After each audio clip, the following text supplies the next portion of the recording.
ಸ್ತುತ್ಯ ವಿರಕ್ತಿಯ ಭಜತಮಲಜನ ಔನ್ನತ್ಯಭೂತಿ ಅರ್ಪಕಾಯ ಕ್ಷಿತ್ಯಾಂ ಅತ್ಯಲ್ಪಭೃತ್ಯೇಷ್ವಪಿ ಭುಜನಕೃತ ಔದ್ಧತ್ಯಭೂತ್ಯಾಜಕಾಯ ಕರ್ತ್ರೇ ಧರ್ತ್ರೇ ಅಥ ಕರ್ತ್ರೇ ಹಯಂ ಕಹರಯೇ ಅಮುತ್ರಪಾತ್ರೇ ನಮಸ್ತೆ ತಸ್ಮೈ ಕಸ್ಮೈಚಿತ್ ಅಸ್ಮನ್ಮನಸಿ ಮೃತಕಥಾ ವಿಸ್ಮೃತೌ ಸ್ಮಾರಕಾಯ ಶ್ರೀ ರಮಾಯೈ ನಮಃ ಶ್ರೀ ಆನಂದತೀರ್ಥ ಗುರುಭ್ಯೋ ನಮಃ ಶ್ರೀ ಭಾರತ್ಯೈ ನಮಃ ಶ್ರೀ ಜಯತೀರ್ಥ ಗುರುಭ್ಯೋ ನಮಃ ಶ್ರೀ ವ್ಯಾಸರಾಜತೀರ್ಥ ಗುರುಭ್ಯೋ ನಮಃ ಶ್ರೀ ವಾದಿರಾಜತೀರ್ಥ ಗುರುಭ್ಯೋ ನಮಃ ಪೂಜ್ಯಾಯ ರಾಘವೇಂದ್ರಾಯ ಸತ್ಯ ಧರ್ಮರತಾಯ ಚ ಭಜತಾಂ ಕಲ್ಪವೃಕ್ಷಾಯ ನಮತಾಂ ಕಾಮಧೇನವೇ ಶ್ರೀ ವಿದ್ಯಾಮಾನ್ಯ ತೀರ್ಥ ಗುರುಭ್ಯೋ ನಮಃ ವೇದಾಂತ ಶಾಸ್ತ್ರಾದಿ ವಿದಗ್ಧ ಬುದ್ಧಿ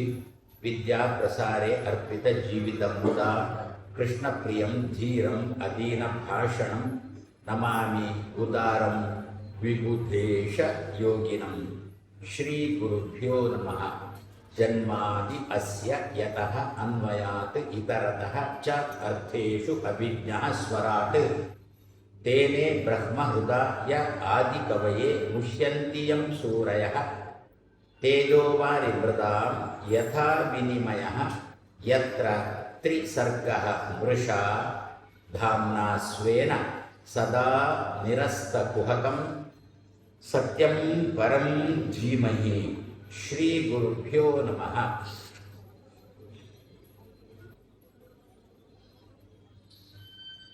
ಭಾಗವತ ಅಂದಾಗ ಮೊದಲು ತಲೆಗೆ ಬರುವುದು ಕೃಷ್ಣನ ಕಥೆ, ಆಮೇಲೆ ಆಚೆ ಈಚೆ ಇರತಕ್ಕಂತಹ ಕಥೆಗಳು.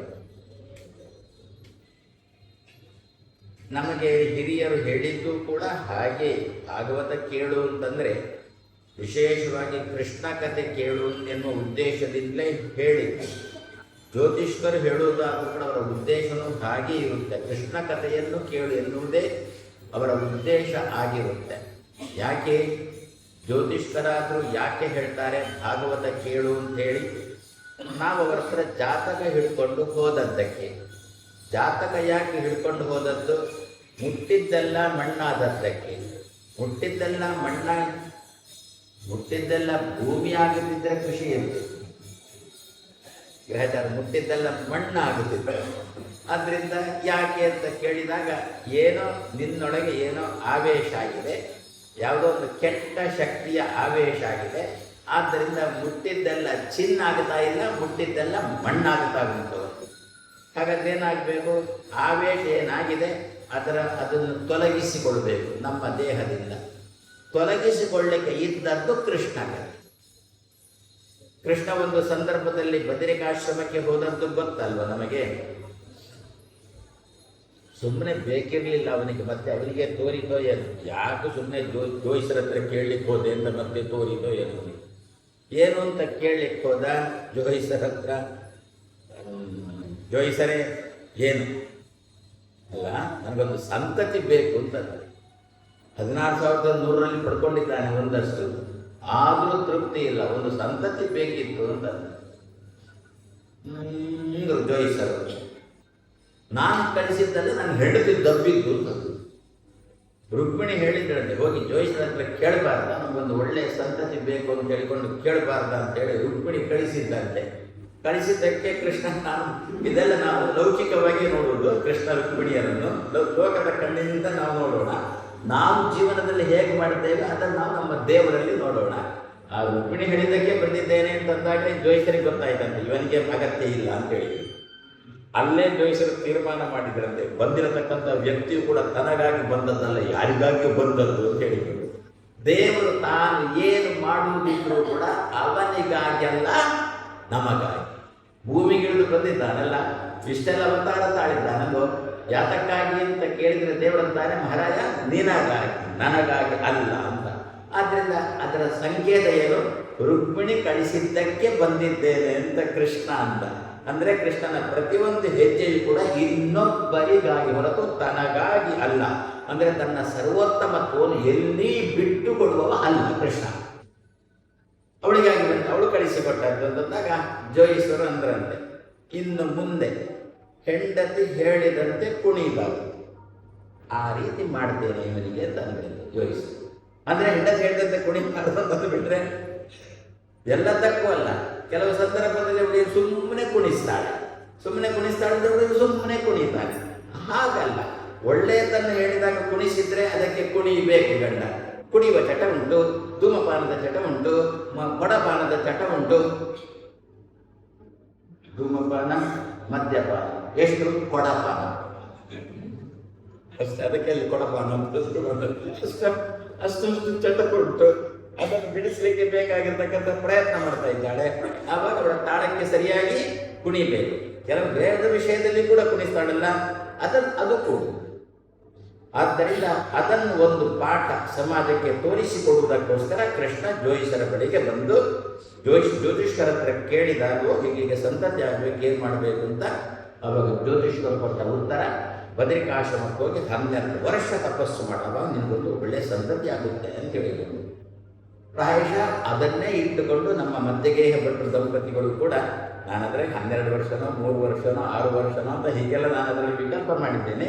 ಲೋಕದಲ್ಲಿ ಚಾಲ್ತಿಯಲ್ಲಿ ಉಂಟು, ಮಧ್ಯಗೇಹ ಭಟ್ರು ದಂಪತಿಗಳು ಕೂಡ 12 ವರ್ಷ ತಪಸ್ಸು ಮಾಡಿದ್ದಾರೆ ಸಂತತಿಗೋಸ್ಕರ ಅಂತ ಹೇಳಿಕೊಂಡು ಕೃಷ್ಣ 12 ವರ್ಷದ ತಪಸ್ಸಿಗೋಸ್ಕರ ಬದರಿಕಾಶ್ರಮಕ್ಕೆ ಹೋದ. ತಪಸ್ಸಿಗೋಸ್ಕರ ಕೃಷ್ಣ ಬದರಿಕಾಶ್ರಮಕ್ಕೆ ಹೋದಾಗ ಒಂದೇ ದಿವಸ, ನಮಗೆಲ್ಲ ಗೊತ್ತು, ಒಂದೇ ದಿವಸದಲ್ಲಿ 12 ವರ್ಷವನ್ನು ಕೂಡ ಕಳೆದು ಬಿಟ್ಟ. ಹೇಗೆ ಅಂತ ಹೇಳಿಕೊಂಡು ಶಾಸ್ತ್ರಕಾರರೇ ಅಂದಿದ್ದಾರೆ. ಅದಕ್ಕೆ ಒಳ್ಳೆಯ ಲೆಕ್ಕವನ್ನು ಕೊಟ್ಟಿದ್ದಾರೆ ಶಾಸ್ತ್ರಕಾರರು. ನಮಗೆಲ್ಲ ಸ್ವಲ್ಪ ಈ ಮೇಷ, ವೃಷಭ, ಮಿಥುನ, ಕರ್ಕಾಟಕ ಇವುಗಳ ಪರಿಚಯ ಇದ್ದರೆ ಸ್ವಲ್ಪ ಸುಲಭ ಆಗುತ್ತೆ. ನಮಗೆ ಅದ್ರ ಪರಿಚಯ ಇಲ್ಲ. ನಮಗೆ ಪರಿಚಯ ಇರೋದು ಮೊನ್ನೆ 1ನೇ ತಾರೀಕು ಶುರುವಾಯಿತಾ ಜನವರಿ.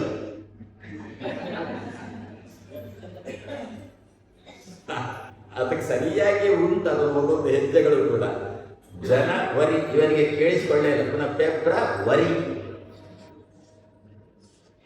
ಜೀವನ ಹೀಗೆ ವರಿ ಬರಿ ಬರಿ ಬರಿ ಇದ್ದಾಗ ಮತ್ತೇನು ಮಾಡಬೇಕು? ಆವಾಗ ದೇವರ ಕಡೆಗೆ ಮಾರ್ಚ್. ಮತ್ತೆಲ್ಲಿ ಹೋಗ್ಬೇಕು? ಯಾರ ಬಳಿಗೆ ಹೋಗುವುದು? ನಮ್ಗೆ ಇಷ್ಟು ಜೀವನದಲ್ಲಿ ವರಿ ಉಂಟು ಮಹಾರಾಜ, ಏನಾದರೂ ಮಾತ್ರ ಇದ್ರೆ ಕೊಡು ಅಂತಂದ್ರೆ ಡಾಕ್ಟರ್ ಅಂತಾನೆ ಮಹಾರಾಜ ಮನೆಯಲ್ಲಿ ವರಿ ಇದ್ದದ್ದಕ್ಕೇನೆ ಕ್ಲಿನಿಕ್ಕಿಗೆ ಬಂದದ್ದು ಅಂತಂದ. ಅದರಿಂದ ಅವನಿಗೆ ಕೂಡ ಸಮಸ್ಯೆಗಳು ಉಂಟೇ ಉಂಟು. ಅದು ನಮ್ಮ ಗಮನ ಎತ್ತ ಇರುತ್ತೆ ದೇವರ ಕಡೆಗೆ. ನಿಧಾನ ಹೆಜ್ಜೆ ಅಲ್ಲ, ಮತ್ತೆ ಮಾರ್ಚ್ ಫಾಸ್ಟ್ ಅಂತ ಅದಕ್ಕೆ ಹೆಸರಲ್ಲೋ. ಅವಸರವಾಗಿ ಹೆಜ್ಜೆ ಇಟ್ಟುಕೊಂಡು ಭಗವಂತನ ಬಳಿಗೆ ಹೋಗಿ ಆಯ್ತು ಮಾರ್ಚ್ ಮಾಡಿದಾಗ ಯಾರೋ ಅಂದ, ಮಹಾರಾಜ ಜೀವನದ ಉತ್ತರಾರ್ಧದಲ್ಲಿ ನಿನಗೆ ಯಾರು ಹೇಳಿದ್ರು? ನೀನು ಬಾಲ್ಯದಲ್ಲಿ ಏನಾದರೂ ಮಾಡ್ತಿದ್ರೆ ಸ್ವಲ್ಪ ಆದರೂ ಒಳ್ಳೇದಾಗ್ತೈತೆ. ಈಗ ಜೀವನದ ಉತ್ತರಾರ್ಧದಲ್ಲಿ ಕಣ್ಣುಗಳು ದಂತಗಳು ಸಡಿಲಿದವು, ದಾತುಗಳು ಕುಂದಿದವು, ಮೇಲೆ ಯೌವನ ಹೋಗಿ ತೆರೆಯ ಬಂದು ನಿನಗೇನು ಯಾರು ಏಪ್ರಿಲ್ ಫೂಲ್ ಮಾಡೋದಕ್ಕೋಸ್ಕರ ಅಟ್ಟಿದ್ದಾರೆ ಕಾಣುತ್ತೆ. ಅಲ್ಲಿಗೆ ಏಪ್ರಿಲ್ ಬಂತು. ಏನು ಮಾಡಬೇಕೀಗ? ಏನಿಲ್ಲ, ಕೊನೆಗೆ ಆಡಿನಂತೆ ಮೇ ಮೇ ಮೇ. ಆದ್ದರಿಂದ ನಮಗೆ ಹಿರಿಯರು ಕೊಟ್ಟದ್ದೇನಂತಂದ್ರೆ ಚೈತ್ರ, ವೈಶಾಖ, ಜ್ಯೇಷ್ಠ, ಆಷಾಢ, ಮೇಷ, ವೃಷಭ, ಮಿಥುನ, ಕರ್ಕಾಟಕ. ನಾನು ಪ್ರತಿಯೊಂದು ಸಭೆಯಲ್ಲಿ ಕೂಡ ಇದನ್ನು ಹೇಳ್ತಾ ಇದ್ದೇನೆ. ಅದನ್ನು ಹೇಳೋಣ. ಹೇಳೋದ್ರಿಂದ ಏನಾಗುತ್ತೆ? ಒಂದು, ನಮ್ಮ ನಾಲಿಗೆ ಚುರುಕಾಗುತ್ತೆ. ಎರಡನೇದ್ದು, ನಮಗೆ ಪುಣ್ಯ ಬರುತ್ತೆ. ಅದು ಹಿರಿಯರು ಕೊಟ್ಟಿರತಕ್ಕಂಥ ಶಬ್ದಗಳಾದ್ದರಿಂದ ನಮಗೆ ಪುಣ್ಯ ಬರುತ್ತೆ. ಮತ್ತು ಇದನ್ನು ಉಚ್ಚಾರ ಮಾಡಿಬಿಟ್ಟು ಒಂದಷ್ಟು ಪಾಪನೇ ಬಂದು ವಿನಃ ಪುಣ್ಯ ಸುತರಾಮಿಲ್ಲ, ಇಲ್ಲ ಖಂಡಿತ ಇಲ್ಲ. ಅದರಿಂದ ಪ್ರತಿ ಉಚ್ಚಾರ ಮಾಡೋಣ. ಅದರಲ್ಲಿ ನಮಗೆ ನವಗ್ರಹರು ಗೊತ್ತು, 12 ರಾಶಿಗಳು ಗೊತ್ತು. ಒಂದು ವರ್ಷ ಅಂದರೆ ಏನು? ಜ್ಯೋತಿಷ್ಕರ ಪ್ರಕಾರ ಗುರು ಒಂದು ರಾಶಿಯಿಂದ ಇನ್ನೊಂದು ರಾಶಿಗೆ ಹೋಗುವುದು. ಒಂದು ರಾಶಿಯಲ್ಲಿ, ಇನ್ನು ಭತ್ತದ ರಾಶಿ, ಜೋಳದ ರಾಶಿ ಅಂತ ತಿಳ್ಕೊಳ್ಬೇಡಿ. ಮೇಷ, ವೃಷಭ, ಮಿಥುನ, ಕರ್ಕಾಟಕ ಅಂತ ಈ ರಾಶಿಗಳು. ಅದರಲ್ಲಿ ಒಂದು ರಾಶಿಯಲ್ಲಿ 1 ವರ್ಷ ಇರ್ತಾನೆ ಗುರು. ನಿಧಾನಕ್ಕೆ ಸಂಚಾರ. ಮತ್ತೊಬ್ಬ ಇದ್ದಾನೆ ಶನಿ, 2.5 ವರ್ಷದವ, ಅವನು ಬಿಟ್ಟು ಗುರುವಿನ ಸಂಚಾರ ಆಚೆ ನಿಧಾನವೂ ಅಲ್ಲ, ಈಚೆ ಅವಸರವೂ ಅಲ್ಲ. ಚಂದ್ರನಂತೆ ಸಂಚಾರವಲ್ಲ, ಶನಿಯಂತಹ ಸಂಚಾರವಲ್ಲ, ಮಧ್ಯಮ ವರ್ಗದ ಸಂಚಾರ. ಯಾರದ್ದು? ಗುರುವಿದ್ದು. ಸಮಾಜದಲ್ಲಿ ಗುರು ಹಾಗೆ ಇರಬೇಕು. ನನಗೆ ಗೊತ್ತುಂಟು ಅಂತೇಳಿ ಎತ್ತರದಲ್ಲಿ ಹೇಳುವುದಲ್ಲ, ಮತ್ತೆ ಬಹಳ ಕೆಳಮಟ್ಟದಲ್ಲಿ ಹೇಳುವುದಲ್ಲ, ಮಧ್ಯಮದಲ್ಲಿ ಯಾರಿಗೆ ಯಾವ ರೀತಿಯಲ್ಲಿ ಹೇಳಿದರೆ ಅರ್ಥ ಆಗುತ್ತೋ ಅವರಿಗೆ ಆ ರೀತಿಯಲ್ಲಿ ಹೇಳ್ತಕ್ಕಂಥ ಮಧ್ಯಮ ಒಂದು ಕ್ರಮವನ್ನು ಗುರು ಇಟ್ಟುಕೊಳ್ಬೇಕು. ಆ ದೃಷ್ಟಿಯಲ್ಲಿ ಗುರುವಿನ ಸಂಚಾರ ಮಧ್ಯಮದ ಕ್ರಮ, ಶನಿಯಂತೆಯೂ ಅಲ್ಲ ಚಂದ್ರನಂತೆಯೂ ಅಲ್ಲ. ಆದ್ದರಿಂದ ಒಂದು ರಾಶಿಯಲ್ಲಿ 1 ವರ್ಷ ಇದ್ದಾನೆ ಅಂತಂದರೆ 12 ರಾಶಿಯಲ್ಲಿ ಒಂದು ಸುತ್ತು ತಿರುಗಬೇಕು ಅಂತಾದರೆ 12 ವರ್ಷ ಬೇಕು. ಕೃಷ್ಣ ಇಂಥ ಜೋಯಿಸರನ್ನು ಎಷ್ಟು ಜನ ನುಂಗಿ ನೀರು ಕುಡಿದಿದ್ದಾನೋ ಏನು. ಬದ್ರಿಗೆ ಹೋದ ಕೃಷ್ಣ, ಹೋಗೋದ್ರಲ್ಲಿ ಏನು ಹಿಂದೆ ಮುಂದೆ ನೋಡಿಲ್ಲ, ಬದ್ರಿಗೆ ಹೋದ. 12 ವರ್ಷ ಕೂಡುವುದು ಯಾವ ಈಗ? ಕೃಷ್ಣ ಅಲ್ಲಿಯೂ ಸಮಾಜಕ್ಕೊಂದು ಸಂದೇಶ ಕೊಟ್ಟಿದ್ದಾನೆ, 2 ಸಂದೇಶ ಕೊಟ್ಟಿದ್ದಾನೆ ಕೃಷ್ಣ ಸಮಾಜಕ್ಕೆ.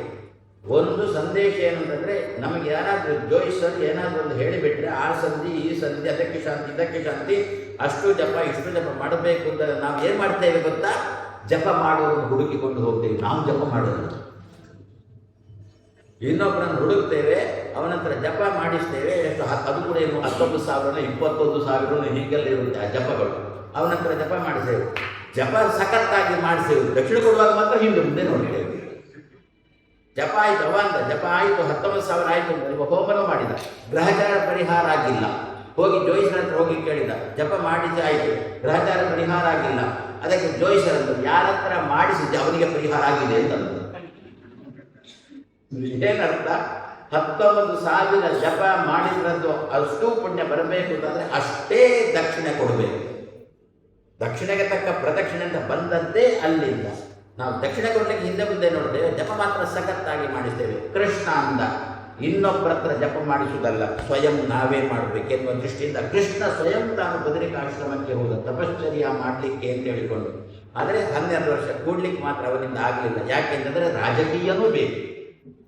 ಕೃಷ್ಣನದ್ದೇ ಮಾತು, ಬರೇ ಜಪ ತಪ ಪೂಜೆ ಅದು ಅಂತ ಕೂತ್ರೆ ಸಾಲದು, ಸಮಾಜ ಸೇವೆಯೂ ಬೇಕು, ಅದು ಬೇಕು ಇದು ಬೇಕು. ನಮ್ಮಲ್ಲಿ ಏನಾಗಿದೆ ಅಂತಂದ್ಬಿಟ್ರೆ ಒಂದ ಪೂರ್ತಿ ಜಪ ತಪಗಳೇ, ಒಂದ ಪೂರ್ತಿ ಸಮಾಜ ಸೇವೆನೇ. ಹಿರಿಯರನ್ನು 2 ತಪ್ಪುದಂದ್ರು, ಜಪ ತಪನೂ ಬೇಕು ಸಮಾಜ ಸೇವೆನೂ ಬೇಕು ಅಂತಂದ್ರು. ಆ ದೃಷ್ಟಿಯಲ್ಲಿ ಕೃಷ್ಣ ಏನು ಮಾಡಿದ?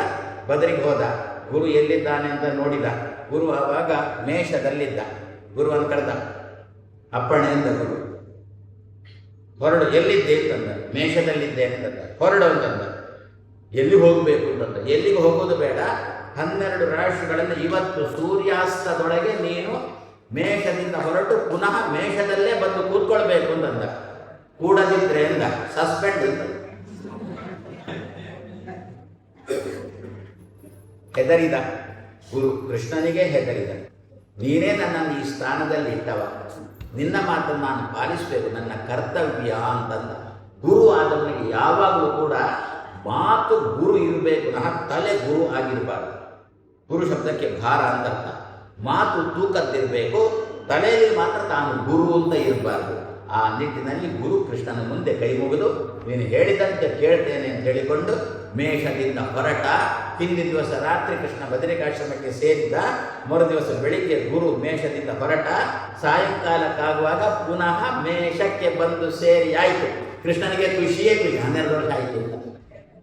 ಒಂದೇ ದಿವಸದಲ್ಲಿ 12 ವರ್ಷದ ಕಾರ್ಯವನ್ನು ಮಾಡಿದ. ಏನು ಸಂದೇಶ? ಒಂದು ಸಂದೇಶ ಹೇಳಿದೆ, ನಮಗೆ ಸಂಬಂಧಪಟ್ಟ ಜಪವನ್ನು ನಾವೇ ಮಾಡಬೇಕು ಅಂತ ಒಂದು ಸಂದೇಶ. 2ನೇ ಸಂದೇಶ, ನಾವು ದೇವರ ಬಗ್ಗೆ ಏನಾದರೂ ಕಾರ್ಯಕ್ರಮ ಮಾಡುವಾಗ ಅಯ್ಯೋ ಇನ್ನೂ ಮುಗಿಲಿಲ್ಲ, ಇನ್ನೂ ಮುಗಿಲಿಲ್ಲ, ಮುಗೀತಾ ಅಂತ ನಮ್ಮಲ್ಲಿ ಇರಬೇಕು, ಇನ್ನೂ ಮುಗಿಲಿಲ್ಲಲ್ವಾ ಅಂತ ಇರಬಾರ್ದು. ಕೃಷ್ಣ ಅದನ್ನೇ ತೋರಿಸ್ಬೇಕು. ಒಂದೇ ನಮ್ಗೆ ಏನಾಗಬೇಕು, 1 ತಿಂಗಳು 2 ತಿಂಗಳು ಚಾತುರ್ಮಾಸ್ಯ ವ್ರತ ಅದು ಇದೆಲ್ಲ ನಮ್ಮಲ್ಲಿ ಇರುತ್ತಲ್ಲ. ಅವಾಗ ಒಂದು ದಿವಸ ಶುರುವಾದದ್ದಷ್ಟೇ, ದ್ವಾದಶಿ ಮತ್ತು ಶಾಖಾವತ ಶುರುವಾದದ್ದಷ್ಟೇ, ಇನ್ನೂ 21 ದಿವಸ ಉಂಟು ಅಂತ ಲೆಕ್ಕ ಹಾಕಲಿಕ್ಕೆ ಶುರು ಮಾಡಿದೆ. ಅದಕ್ಕಂದು ಆ ರೀತಿಯಾದ ಲೆಕ್ಕಪಕ್ಕಗಳೆಲ್ಲ. ಮತ್ತೆ ಅದರಲ್ಲಿ ನಾವು ಉತ್ಸಾಹ ತೋರಿಸಬೇಕು. ಆ ವ್ರತ ದೇವರ ಕೆಲಸಗಳು ಮಾಡೋದು ನಾವು ಉತ್ಸಾಹ ತೋರಿಸಬೇಕು ಎನ್ನುವುದು. ಉತ್ಸಾಹ ತೋರಿಸಿದೆವು ಅಂತಂದರೆ ನಮಗೆ ಒಂದೊಂದು ವರ್ಷವೂ ಕೂಡ ಬಹಳ ಬೇಗ ಬೇಗ ಬೇಗ ಬೇಗ ಹೋದಂತೆ ತೋರುತ್ತಿಲ್ಲ. ಒಂದೊಂದು ದಿವಸವೂ ಕೂಡ ಕ್ಷಣಶ್ರುತಾಯತೆ. ಗೋಪಿಕಾ ಗೀತೆಯಲ್ಲಿ ಗೋಪಿಕಾಸ್ತ್ರೀಯರು ಹೇಳುವುದು ಒಂದೊಂದು ಕ್ಷಣನೂ ಕೂಡ ಒಂದೊಂದು ಯುಗದಂತೆ ಆಗ್ತಾ ಉಂಟು ಅಂತ ಹೆಣ್ಮಕ್ಕಳು ಹೇಳಿದ್ದುಂಟು. ಕೃಷ್ಣ ಅಂತ ದೇವರಿಗೆ ಸಂಬಂಧಪಟ್ಟ ವಿಷಯದಲ್ಲಿ ಮುಗಿಲಿಲ್ವಾ ಮುಗಿಲಿಲ್ವಾ ಮುಗಿಲಿಲ್ವಾ ಅಂತ ಇರಬಾರ್ದು, ಮುಗೀತಾ ಮುಗೀತಾ ಮುಗೀತಾ ಅಂತಿರಬೇಕೆನ್ನುವುದನ್ನು ಕೃಷ್ಣ ತಾನು ಸಮಾಜಕ್ಕೆ ತೋರಿಸಿಕೊಟ್ಟವ. ಆದ್ದರಿಂದ ಹಾಗೆ ಕೃಷ್ಣ ತಾನು ಹಿಂದಿನ ದಿವಸ ರಾತ್ರಿ ಬದರಿಕಾಶ್ರಮಕ್ಕೆ ಹೋಗಿ ಸೇರಿದಾಗ ರಾತ್ರಿ 2 ಪಿಶಾಚಿಗಳು ಬಂದವ. ಒಂದು ಪಿಶಾಚಿ ಹೆಸರು ಘಂಟಾಕರ್ಣ, ಇನ್ನೊಂದು ಕಣ್ಕರಣ, ಘಂಟಾಕರಣ ಕರಣ ನಾಮ ಪಿಶಾಚೌ ಅಂತ ಆಚಾರ್ಯ ಮಧ್ವ ಅಂತಾರೆ. ಎಲ್ಲಿಗೆ ಹೊರಟವರು? ದ್ವಾರಕೆಗೆ ಹೊರಟವರು. ಕೃಷ್ಣಂ ದ್ರಷ್ಟು ಕಾಮವು, ಕೃಷ್ಣನನ್ನು ನೋಡಬೇಕು ಅಂತ ಹೊರಟಿರ್ತಕ್ಕಂಥ ಎರಡು ಪಿಶಾಚಿಗಳು. ಯಾಕೆ ಕೃಷ್ಣನ ದರ್ಶನ? ಪಿಶಾಚಿಗಳಿಗೆ ಹೌದು, ಯೋಗ್ಯತೆ ಚೆನ್ನಾಗಿ ಉಂಟು, ಹಣೆ ಬರಹ ಚೆನ್ನಾಗಿರಲಿಲ್ಲ. ಆದ್ದರಿಂದ ಯಾರಿಗೋ ಉಪಟಳ ಮಾಡಿ ಶಾಪಗ್ರಸ್ತರಾಗಿ ಪಿಶಾಚಿಗಳಾದವು. ಶಾಪ ಬಿಡುಗಡೆ ಹೇಗೆ ಅಂತ ಕೇಳಿದವು. ಅವುಗಳಲ್ಲಿ ಶಾಪ ಕೊಟ್ಟವರ ಹತ್ರ ಕೇಳಿದವು. ನನ್ನಿಂದ ಬಿಡುಗಡೆ ಕೊಡ್ಲಿಕ್ಕೆ ಆಗೋಲ್ಲ, ಕೃಷ್ಣ ದರ್ಶನ ಮಾಡಿ, ಆವಾಗ ಶಾಪ ಬಿಡುಗಡೆ ಆಗುತ್ತೆ ಅಂತ ಹೇಳಿಕೊಂಡು ಶಾಪ ಕೊಟ್ಟವರು ಹೇಳಿದರು. ಅದರಿಂದ ಕೃಷ್ಣನನ್ನು ನೋಡುವ ಸಲುವಾಗಿ ದ್ವಾರಕೆಗೆ ಹೊರಟವರು. ಯೋಗ್ಯತೆ ಚೆನ್ನಾಗಿದ್ದದ್ದಕ್ಕೆ ಕಾಶಿಗೆ ಹೋದಾಗ ಗಂಗೆ ಸಿಕ್ಕಿದಂತೆ. ನಮ್ಗೆ ಅಷ್ಟು ಭರ ಇತ್ತು ಅಂತಂದರೆ ಗಂಗಾ ಸ್ನಾನ ಮಾಡಬೇಕು ಅಂತಲೋ, ಅದ ಒಬ್ಬ ವ್ಯಕ್ತಿಯನ್ನು ನೋಡಬೇಕು ಅಂತಲೋ, ಎಷ್ಟೋ ಸಂದರ್ಭದಲ್ಲಿ ಸ್ವಾಮಿಗಳನ್ನು ನೋಡಬೇಕು, ಸ್ವಾಮಿಗಳ ಭೇಟಿ ಆಗಬೇಕು ಅಂತ ತುಂಬ ಆಸೆ ಇರುತ್ತೆ. ಮೂಗಿನ ತನಕ ಆಸೆ ಇರುತ್ತೆ, ಪ್ರಾಮಾಣಿಕವಾದ ಆಸೆ ಇರುತ್ತೆ. ಆವಾಗ ನಮಗೆ ಅಚಾನಕ್ಕಾಗಿ ಸ್ವಾಮಿಗಳು ಸಿಗ್ತಾರೆ. ಅವರೇ ಹೇಳ್ತಾರೆ, ನಿರೀಕ್ಷೆಯೇ ಮಾಡಿರಲಿಲ್ಲ ಸ್ವಾಮಿಗಳ ಭೇಟಿ, ಯಾಕೆ ನಿರೀಕ್ಷೆಯೇ ಮಾಡಿರಲಿಲ್ಲ, ನನಗೆ ಕ್ಷೇತ್ರದಲ್ಲಿ ಸ್ವಾಮಿಗಳ ಭೇಟಿ ಯಾವಾಗ ಆಗುತ್ತೆ? ಇದು ಒಳಗಿನಿಂದ ಪ್ರಾಮಾಣಿಕವಾಗಿ ನಮಗೆ ತುಡಿತ ಇರುವಾಗ, ನಮಗೆ ಶ್ರದ್ಧೆ ಇರುವಾಗ, ಯೋಗ್ಯತೆ ಚೆನ್ನಾಗಿರುವಾಗ. ಆ ಪಿಶಾಚಿಗಳು ಜೀವ ಯೋಗ್ಯತೆ ಚೆನ್ನಾಗಿದ್ದದ್ದಕ್ಕೆ, ಏನೋ ಪ್ರಾರಬ್ಧ ವಶಾತ್ ಇನ್ನೊಬ್ಬರಿಗೆ ಕೀಟಲೆ ಮಾಡಿದ್ದಕ್ಕೆ ಶಾಪಗ್ರಸ್ತರಾಗಿ ಶಾಪ ವಿಮೋಚನೆ, ಕೃಷ್ಣ ದರ್ಶನ ಮಾಡುವಂತ ಆ ದೃಷ್ಟಿಯಲ್ಲಿ ಕೃಷ್ಣನನ್ನು ನೋಡಲಿಕ್ಕೆ ಅಂತ ದ್ವಾರಕೆಗೆ ಹೊರಟಿದ್ರೆ, ಕೃಷ್ಣನೇ ಕಾಶಿಗೆ ಹೋದಾಗ ಗಂಗೆ ಬಂದಂತೆ ಕೃಷ್ಣನೇ ಎದುರು ಬಂದ. ಅದು ಕೂಡ ಎಲ್ಲಿ? ಬದರಿಕಾಶ್ರಮದಲ್ಲಿ ಯೋಗ್ಯವಾದ ಜಾಗದಲ್ಲಿ ಕೃಷ್ಣನ ಭೇಟಿ ಎರಡು ಪಿಶಾಚಿಗಳಿಗೆ ಆಯಿತು. ಎಷ್ಟು ಕೃಷ್ಣನ ಅವುಗಳ ಪ್ರಾರಬ್ಧ ಕರ್ಮ ಎಷ್ಟಿತ್ತು ಅಂತಂದರೆ, ಇದಕ್ಕೆ ಕುಂಡಲ, ಕರ್ಣಕುಂಡಲ, ಎರಡು ಗಂಟೆಗಳಿವೆ, ಹೆಸರೇ ಘಂಟಾಕರ್ಣ. ಕರ್ಣಕ್ಕೆ ಗಂಟೆಯನ್ನೇ ಕಟ್ಟಿಕೊಂಡವರು. ಯಾಕೆ? ಯಾರಾದರೂ ರಾಮ ಕೃಷ್ಣ ಗೋವಿಂದ ಅಂತ ಹೇಳ್ತಿದ್ರೆ ಹೀಗೆ ಮಾಡ್ತಿದ್ರಲ್ಲಿ. ಅಂದರೆ ಹೀಗೆ ಮಾಡಿದಾಗ ಗಂಟೆ ಶಬ್ದ ಆಗ್ತದಲ್ಲ, ಆವಾಗ ಕೃಷ್ಣ ನಾಮ ಕೇಳೋಲ್ಲ. ಅಷ್ಟೂ ದ್ವೇಷ ಮಾಡ್ತಿದ್ದವು. ಅದು ಹೆಸರೇ ಘಂಟಾಕರ್ಣ ಅಂತ. ಅದಕ್ಕೆ ಅಷ್ಟು ದ್ವೇಷ ಇತ್ತು, ಅಷ್ಟು ಪ್ರಾರಬ್ಧ ಕರ್ಮ ಇತ್ತು. ಆದರೆ ಅಷ್ಟು ಪ್ರಾರಬ್ಧ ಕರ್ಮ ಇದ್ದರೂ ಕೂಡ ಬದರಿಕಾಶ್ರಮದಲ್ಲಿ ಕೃಷ್ಣನ ದರ್ಶನ ಮಾಡಿದ್ದರಿಂದ ಅವ ಜೀವರುಗಳಿಗೆ ಪಿಶಾಚಿ ಜನ್ಮದಿಂದ ಬಿಡುಗಡೆ ಆಯಿತು. ಒಂದು ಬದರಿ ಕ್ಷೇತ್ರ, ಎರಡನೇದ್ದು ಕೃಷ್ಣ ದರ್ಶನ. ಹಾಗಾದರೆ ನಮಗೆ ನಿಮಗೆ ಏನಾದರೂ ಮಾನಸಿಕವಾಗಿರತಕ್ಕಂಥ ಪಿಶಾಚಿಯ ಪೀಡೆ ಇದ್ದರೆ, ನಮಗೆ ದೇಹಕ್ಕೆ ಪಿಶಾಚಿ ಪೀಡೆ ಇದ್ದರೆ ಒಂದಷ್ಟು ತಿನ್ನೋದು, ಗಬ ಗಬ ಗಬದ ಅಕ್ಕಚ್ಚು ಅಂತಿಲ್ಲ, ಗಲಗಚ್ಚು ಅಂತಿಲ್ಲ, ಏನು ಕೊಟ್ಟರು ಕೂಡ ಕುಡಿಯುವುದು. ಪಿಶಾಚಿಗಳ ಆವೇಶ ಅಂದರೆ ಹಾಗೆ ಆಗುತ್ತೆ. ಇದು ದೇಹಕ್ಕೆ ಆಗತಕ್ಕಂಥ ಪಿಶಾಚಿಗಳ ಆವೇಶ. ಮನಸ್ಸಿಗೆ ಪಿಶಾಚಿಗಳ ಆವೇಶ ಆಗುತ್ತೆ. ಮನಸ್ಸಿಗೆ ಆವೇಶ ಆಗ್ತಂದರೆ ದೇವರನ್ನು ಬೈಯುವುದು, ಸಾತ್ವಿಕರನ್ನು ಬೈಯುವುದು, ಮಧ್ವರನ್ನು ಬೈಯುವುದು, ಮಧ್ವ ಸಿದ್ಧಾಂತವನ್ನು ಬೈಯುವುದು. ತಪ್ಪು ಮಾಡಿದವರನ್ನು ಬೈಯುವುದಲ್ಲ, ಒಳ್ಳೆಯದು ಮಾಡುವವರನ್ನು ಬೈಯುವುದು. ಇದು ಮಾನಸಿಕ ಪಿಶಾಚಿ. ನಮಗೆ ಎರಡೂ ರೀತಿ. ದೈಹಿಕ ಪಿಶಾಚಿ ಸ್ವಲ್ಪ ಕಮ್ಮಿ ಕಾಣುತ್ತೆ. ಯಾಕೆ? ಪಿಶಾಚಿ ಹೇಳುತ್ತಂತೆ, ನಾನು ಹಿಡಿಯುವ ಮೊದಲೇ ಸಖತ್ತು ತಿಂತಾನೆ, ಪುನಃ ನಾನು ಹಿಡಿದು ಏನು ತಿನ್ನೋದು. ಆದ್ದರಿಂದ ಹಿಡಿಯೋದು ನಮ್ಮ ಮನಸ್ಸಿಗೆ ಪಿಶಾಚಿಗಳು ಹಿಡಿತಾವಲ್ಲ, ಆ ಪಿಶಾಚಿಗಳಿಗೆ ನಮಗೆ ಬಿಡುಗಡೆ ಕೃಷ್ಣನ ದರ್ಶನದಿಂದ, ಕೃಷ್ಣ ಕಥೆಯಿಂದ. ಸ್ವಾಮಿ ಕೃಷ್ಣನ ಚಿಂತನೆ ಮಾಡ್ಬೋದು, ಕೃಷ್ಣ ದರ್ಶನ ಮಾಡ್ಬೋದು. ಬದರಿಕಾಶ್ರಮ ಅದಕ್ಕಂದ್ರು ನಾವಿದ್ದ ಕ್ಷೇತ್ರವನ್ನೇ ಬದರಿಕಾಶ್ರಮ ಅಂತ ಮಾಡಿಕೊಳ್ಳಿಕ್ಕೆ ಬರುತ್ತೆ. ಬದರಿ ಬಾ ಅಲ್ವ? ಉತ್ತರ ಭಾರತದಲ್ಲಿ ಬಕಾರದ ಜಾಗಕ್ಕೆ ವಕಾರ ಉಚ್ಚಾರ ಮಾಡ್ತಾರೆ. ಅವರು ವರ್ತತೆ ವದನ ಎನ್ನುವುದಕ್ಕೆ ಬದನ ಅಂತಾರೆ. ವಕಾರ ಬಕಾರ ಒಂದೇ ಅಂತ ಹೇಳಿಕೊಂಡು ಶಾಸ್ತ್ರೀಯವಾಗಿ ಇರತಕ್ಕಂಥ ಮಾತು. ಹಾಗಾದರೆ ಬದರಿ ಅಂತಂತೇವಲ್ಲ, ವಕಾರ ಸೇರಿಬಿಟ್ರೆ ವದ. ವದ ಅಂದರೆ ಹೇಳು, ಹೇಳು ಅಂತ ಇಷ್ಟೇ ಅಂದುಬಿಟ್ರೆ ಒಳ್ಳೆಯದನ್ನೇ ಹೇಳುತ್ತಾರೆ. ಸ್ವಾಮಿ ಬಂದಿದ್ದೀರಾ, ಏನಾದರೂ ಹೇಳಿ ಅಲ್ವೋ, ಅಷ್ಟೇ ಹೇಳುವುದಲ್ವೋ, ಹೇಳಿ ಇಂತಷ್ಟೇ ಹೇಳುವುದಲ್ವೋ. ಪುನಃ ಸ್ವಾಮಿ ದೇವರ ಕಥೆ ಹೇಳಿದ್ದು ಏನಾದರೂ ಹೇಳ್ತೇವೋ? ಇಲ್ಲ. ಯಾವಾಗ ಕೂಡ ಒಳ್ಳೆಯದಕ್ಕಾಗುವಾಗ ಚಿಕ್ಕ ಶಬ್ದದಿಂದ ಹೇಳಿ ಅಂತ ಅಷ್ಟೇ ಅಂದ್ಬಿಟ್ರೆ ಒಳ್ಳೆಯದನ್ನೇ ಹೇಳಿ ಅಂತ ಅರ್ಥ ಅದಕ್ಕೆ. ಅದೇ ರೀತಿಯಲ್ಲಿ ನೀವು ವದ, ರೀ ಅಂತ ಒಂದು ಬೇರೆ ಬಿಟ್ಟುಬಿಟ್ಟು, ರೀ ಅಂತ ಸ್ವಲ್ಪ ಕನ್ನಡದ ಸೇರಿಸ್ಕೊಳ್ಳಿ. ನಾವು ಯಾರಿಗೆ ರೀ ಅಂತ ಅನ್ನೋದು? ಅವರ ಹೆಸರು ಗೊತ್ತುಂಟು, ಆದರೆ ಗ್ರಹಚಾರ ಕರೆಯುವಂತಿಲ್ಲ. ಹೆಸರು ಹೇಳಿ ಕರೆಯುವಂತಿಲ್ಲ. ಮತ್ತೆ ಏನು ಕರೆಯೋದು? ರೀ ರೀ ರೀ ರೀ ರೀ ರೀ ಅದೇ ಕನ್ನಡ ಮತ್ತು ಸಂಸ್ಕೃತ ಎರಡನ್ನೂ ಸೇರಿಸೋಣ. ರೀ ಸ್ವಲ್ಪ ದೇವರ ಬಗ್ಗೆ ವದ ಅಂದರೆ ಹೇಳು, ಸ್ವಲ್ಪ ದೇವರ ಬಗ್ಗೆ ಹೇಳಿ. ಏನಾದರೂ ಸುಮ್ಮನೆ 24 ಗಂಟೆಯು ನನ್ನನ್ನು ಬೈಯುವುದೇ ಇಲ್ಲ. ಸ್ವಲ್ಪ ದೇವರ ಬಗ್ಗೆ ಏನಾದರೂ ವದ ಹೇಳು. ಅದೇನಾಯಿತು? ವದ ರೀ ರೀ ವದ ರೀ ವದ ವದರಿ ಬದರಿ ಅಂತಾಯಿತು. ಅಂದರೆ ನಮ್ಮ ಮನೆಯನ್ನೇ ಬದರಿಕಾಶ್ರಮ ಅಂತ ಮಾಡೋಣ, ದೇವರ ಬಗ್ಗೆ ಚಿಂತನೆ ಮಾಡತಕ್ಕದ್ದು ಅಂತ ಮಾಡೋಣ. ಆವಾಗ ನಮ್ಮ ಮನಸ್ಸಿಗೆ ಹಿಡಿದಿರತಕ್ಕಂಥ ಪಿಶಾಚಿಯ ಬಿಡುಗಡೆ, ಪಿಶಾಚಿಯಿಂದ ಬಿಡುಗಡೆ ಆಗುತ್ತೆ. ಕೃಷ್ಣ ಕಥೆಯ ಶ್ರವಣತೆ. ಅದಕ್ಕೋಸ್ಕರ ಕೃಷ್ಣವರ್ಣಂ ಕಲೌ ಕೃಷ್ಣಂ, ಕಪ್ಪು ಬಣ್ಣದ ಕೃಷ್ಣನನ್ನು ಕಲಿಯುಗದಲ್ಲಿ ಚಿಂತನೆ ಮಾಡೋಣ. ಯಾರೂ ಬರೋಲ್ಲ. ನೀವು ಬಿಳಿ ಬಣ್ಣದ ಕೃಷ್ಣನ ಇಟ್ಟುಕೊಂಡು ಬಿಟ್ಟರೆ ಆವಾಗ ನಂಬಬೇಕು. ಯಾಕೆ? ನಮಗೆ ಬಿಳಿ ಬಣ್ಣ ಅಂದರೆ ತುಂಬ ಇಷ್ಟ. ಆದ್ದರಿಂದ ನಮಗೆ ಬೇಕು ಬಿಳಿ ಬಣ್ಣದ ತಲೆ ಮೊದಲು ಬಿಟ್ಟು ನಮಗೆ ಬೇಕು ಅಂತ ಎಲ್ಲರೂ ಅದರ ಬಗ್ಗೆ ಆಸೆ ಪಡ್ತಾರೆ.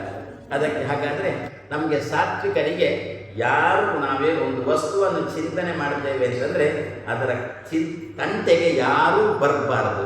ಅದಕ್ಕೋಸ್ಕರ ದೇವರಂತ ನಾನು ಕಪ್ಪು ಬಣ್ಣದಲ್ಲೇ ಇರ್ತೇನೆ. ಆವಾಗ ಬೇರೆ ಯಾರು ರಾಜಸರು ತಾಮಸರು ಯಾರು? ಯಾಕೆ? ರಾಜಸ ತಾಮಸರಿಗೆ ಮಾತ್ರ ಬಿಳಿ ಬಣ್ಣ ಬೇಕು, ಸಾತ್ವಿಕರಿಗೆ ಕಪ್ಪು ಬಣ್ಣವೇ ಬೇಕು. ಏನು? ಕಪ್ಪು ಬಣ್ಣದ ಕೃಷ್ಣ ಬೇಕು, ಕಪ್ಪು ಬಣ್ಣದ ಶಾಲಿಗ್ರಾಮ ಬೇಕು.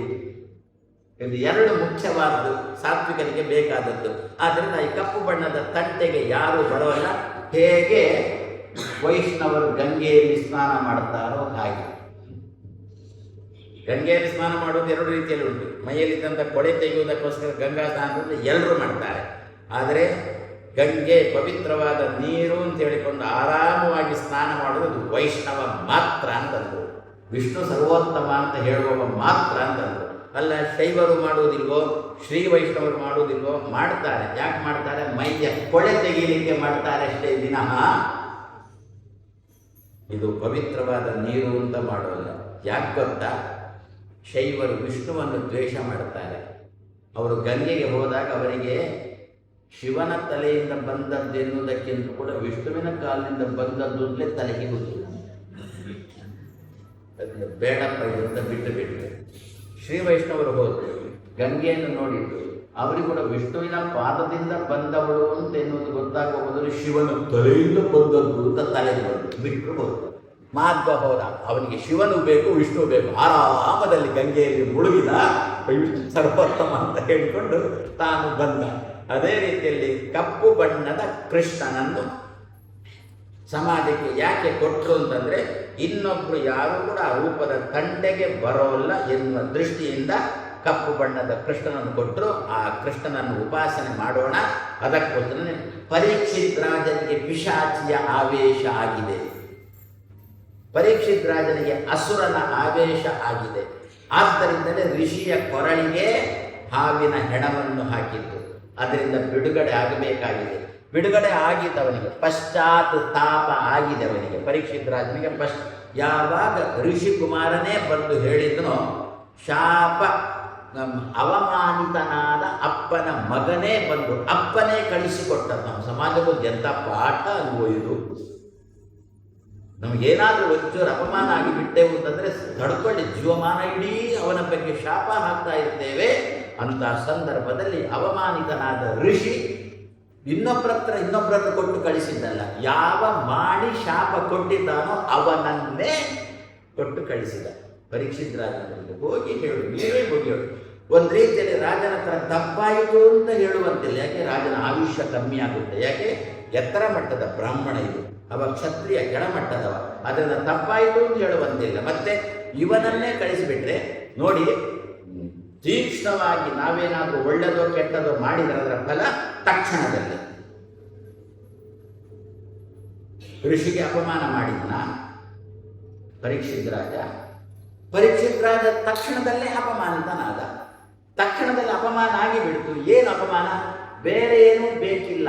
ಮತ್ತೆ ಅಪಮಾನಿತನಾದ ಋಷಿಯ ಮಗ, ಶಾಪ ಕೊಟ್ಟವ, ಶಾಪ ಕೊಟ್ಟಿರತಕ್ಕಂಥ ವ್ಯಕ್ತಿಯೇ ಬಂದು, ಮಹಾರಾಜ ಹೀಗೆ ಶಾಪ ಕೊಟ್ಟಿದ್ದೇನೆ, ಹಿಂದೆ ತಗೊಳ್ಳಿಕ್ಕಾಗ್ತಾ ಇಲ್ಲ, ತಪ್ಪಾಯಿತು ಅಂತ ಹೇಳಲಿಲ್ಲ. ಯಾಕೆ ಹೇಳಬಾರ್ದು? ತಪ್ಪಾಯಿತು ಅಂತ ಹೇಳಬಾರ್ದು. ಮತ್ತೆ ನನ್ನ ಅಪ್ಪ ನನ್ನನ್ನು ಕೊಟ್ಟು ಕಳಿಸಿದ್ದಾನೆ, ನೀನು 7 ದಿವಸ ನಿನಗೆ ಆಯುಷ್ಯ ಇರುವುದು, ಏನು ಬೇಕು ಅದನ್ನು ಮಾಡು ಅಂತೇಳಿ ಅಪ್ಪ ಕಳಿಸಿಕೊಟ್ಟಿದ್ದಾನೆ ಅಂತ ಈ ರೀತಿಯಲ್ಲಿ ಮಗನತ್ರನೇ ಹೇಳಿ ಕಳಿಸಿದರೆ ಮಗನಿಗೆ ಇದಕ್ಕಿಂತ ದೊಡ್ಡ ಅಪಮಾನ ಬೇಕಾ? ಋಷಿ ಪುತ್ರನಿಗೆ ಇದಕ್ಕಿಂತ ದೊಡ್ಡ ಅಪಮಾನ ಬೇಕು. ಋಷಿಗೂ ಆಯಿತು, ಇವನಿಗೂ ಆಯಿತು, ಪರೀಕ್ಷಿತ್ ರಾಜನಿಗೂ ಆಯಿತು. ಏನು ಋಷಿ ಕುಮಾರನೇ ಬಂದು ಹೇಳ್ತಾ ಇದ್ದಾನೆ ಅಂತಂದ್ರೆ ಅವಾಗ ಪರೀಕ್ಷಿತರದ್ದು ದೊಡ್ಡ ತಲೆ ಕೆಳಗೆ ಹಾಕಿದ ಪರೀಕ್ಷಿತ್ ರಾಜ. ಯಾರಿಗೆ ನಾನು ಅಪಮಾನ ಮಾಡಿದ್ದೇನೋ ಅವರೇ ಬಂದು ನನಗೆ ಎಚ್ಚರಿಕೆ ಕೊಡ್ತಾರೆ ಅಂತಂದಾಗ ಪರೀಕ್ಷಿತ್ ರಾಜ ಪೂರ್ತಿ ಅಪಮಾನಿತನಾಗಿ ತಲೆ ಕೆಳಗೆ ಹಾಕಿದ. ಆದ್ದರಿಂದ ತಕ್ಷಣದಲ್ಲಿ ಅದರ ಫಲ ಬಂದು ಒದಗುತ್ತೆ. ಹಾಗಾದರೆ ಪರೀಕ್ಷಿತ್ ರಾಜನಿಗೆ ಮಾನಸಿಕವಾಗಿ ಬಂದಿರತಕ್ಕಂಥ ಪಿಶಾಚಿಗಳಿಂದ ಬಿಡುಗಡೆ ಕೊಟ್ಟದ್ದು ಈ ಭಾಗವತ. ಯಾರ ಕತೆ? ಕೃಷ್ಣನ ಕತೆ. ಅವನ ಉದ್ದೇಶನೇ ಕೃಷ್ಣ ಕಥೆ ಕೇಳಬೇಕು ಅಂತ. ಯಾರಿಂದ ನಮ್ಮ ಜೀವನವೋ ಅವನ ಕತೆ ಕೇಳಬೇಕು. ಸತ್ಯದಲ್ಲಿ ಮೇಲ್ನೋಟಕ್ಕೆ ಕಂಡದ್ದು ಕೃಷ್ಣನಿಂದಾಗಿ ಅವ ಬದುಕಿದ್ದು. ಇಲ್ಲದ್ರೆ ಅಶ್ವತ್ಥಾಮಾಚಾರ್ಯ ಬಾಣದಿಂದ ಯಾವಾಗಲೂ ಸುಟ್ಟು ಹೋಗಬೇಕಿತ್ತು. ಅಲ್ಲಿ ಕೂಡ ಕೃಷ್ಣ ನಿಂತುಕೊಂಡು ತಾನು ರಕ್ಷಣೆ ಮಾಡಿದ. ಬ್ರಹ್ಮಶಾಪ, ಕ್ಷತ್ರಿಯನ ರಕ್ಷಣೆ. ದೇವರು ಒಂದು ಕೆಲಸ, ಒಂದು ಸಂಕಲ್ಪ ಮಾಡಿದ ಅಂತಂದರೆ ಎಂದೂ ಕೂಡ ತನ್ನ ಸಂಕಲ್ಪಕ್ಕೆ ಸಾಮಾನ್ಯವಾಗಿ ಕ್ರಮ ಹೇಗಿರುತ್ತೆ ಅಂತಂದರೆ ಬ್ರಾಹ್ಮ ದೊಡ್ಡದು, ಕ್ಷಾತ್ರ ಚಿಕ್ಕದಲ್ವೋ. ಇದೀಗ ಬ್ರಾಹ್ಮ ಶಾಪ, ಆ ಶಾಪವನ್ನು ತಡೆಗಟ್ಟಿದ್ದು ಕ್ಷಾತ್ರ. ಕೃಷ್ಣ ದೇವರು ಹೌದು, ಅಶ್ವತ್ಥಾಮಾಚಾರ್ಯರು ರುದ್ರದೇವರು ಹೌದು. ನಾವು ಲೌಕಿಕವಾಗಿ ತಗೊಳ್ಳೋಣ ಅದನ್ನು. ಒಬ್ಬ ಬ್ರಾಹ್ಮ ತಾನು ಸುಮ್ಮನೆ ಯಾರನ್ನಾದರೂ ಕೆಣಕಿದರೆ ಅದನ್ನು ತಡೆಗಟ್ಟುವ ತಾಕತ್ತು ಬ್ರಾಹ್ಮಕ್ಕಿಂತ ಕೆಳಗಿರತಕ್ಕಂಥ ವರ್ಗಕ್ಕೆ ಉಂಟು ಎನ್ನುವುದನ್ನು ಕೃಷ್ಣ ತೋರಿಸಿದರು. ನಮಗೇನಿರುತ್ತೆ ಒಮ್ಮೆ, ನಾನು ಶಾಪ ಕೊಟ್ಟದ್ದು, ನಾನು ಬ್ರಾಹ್ಮಣ, ಯಾರು ತಡೀತಾರೆ ನೋಡ್ತೇನೆ, ಯಾರು ರಕ್ಷಣೆಗೆ ಬರ್ತಾರೆ ನೋಡ್ತೇನೆ ದೇವರನ್ನ. ಸುಮ್ಮನೆ ಒಬ್ಬನಿಗೆ ಕೀಟಲೆ ಕೊಟ್ಟೆ. ಸಹಜವಾಗಿ ಅವನಿಗೆ ನೀನು ಶಾಪ ಕೊಟ್ಟರೆ, ಇದು ಕೊಟ್ಟರೆ ನಾನು ಒಪ್ತೇನೆ. ಸುಮ್ಮನೆ ನೀನು ಯಾರಿಗಾದ್ರೂ ಕೀಟಲೆ ಕೊಟ್ಟರೆ ನಿನ್ನ ಎದುರಲ್ಲೇ ನಿನ್ನಕ್ಕಿಂತ ಕೆಳವರ್ಗದವನಿಂದ ಆ ಕೀಟಲೆಯಿಂದ ಅವನನ್ನು ಬಿಡುಗಡೆ ಮಾಡಿಸ್ತೇವೆ ಅಂತ ದೇವರ ಸಂಕಲ್ಪ. ಆದ್ದರಿಂದ ನಾವು ಯಾರಿಗೂ ಕೂಡ ಸಮಾಜದಲ್ಲಿ ಸುಮ್ಮನೆ ಕೀಟಲೆ ಕೊಡಬಾರದು. ಸುಮ್ಮನೆ ಇನ್ನೊಬ್ಬರಿಗೆ ಹಾಳಾಗಿ ಹೋಗುವಂತ ಬೈಬಾರದು. ಉದ್ದೇಶಪೂರ್ವಕವಾಗಿಯೇ ನಮ್ಮ ದೇಶಕ್ಕೆ ಕೀಟಲೆ ಕೊಟ್ಟರೆ ಅವರು ಹಾಳಾಗಿ ಹೋಗಲಿ ಅಂತ ನಿತ್ಯ ರಾಯರಿಗೆ ಕೈ ಮುಗಿಯೋಣ. ಏನಡ್ಡಿಲ್ಲ. ಈ ದೇಶದ್ದೇ ಅನ್ನ ತಿಂದುಕೊಂಡು, ಈ ದೇಶದ್ದೇ ನೀರು ಕುಡಿದು, ಈ ದೇಶದ್ದೇ ಗಾಳಿಯನ್ನು ಸೇವಿಸಿಕೊಂಡು, ಈ ಮಣ್ಣಲ್ಲೇ ಮಲಗಿಕೊಂಡು, ಇಲ್ಲಿರತಕ್ಕಂಥ ಅವಕಾಶದಲ್ಲಿ ಓಡಾಡಿಕೊಂಡು ಪಾಕಿಸ್ತಾನ್ ಜೈ ಅಂಥವರನ್ನು ಸಮಾಜದಲ್ಲಿ ಚೆನ್ನಾಗಿ ಓಡಾಡಿಕೊಂಡಿರಲಿಕ್ಕೆ ಬಿಡುವವರನ್ನು ಸೇರಿಸಿ ಹಾಳಾಗಿ ಹೋಗುವುದು ಅನ್ನಬೇಕು. ಅದು ನಿಮ್ಮ ಮಂತ್ರಿಗಳು.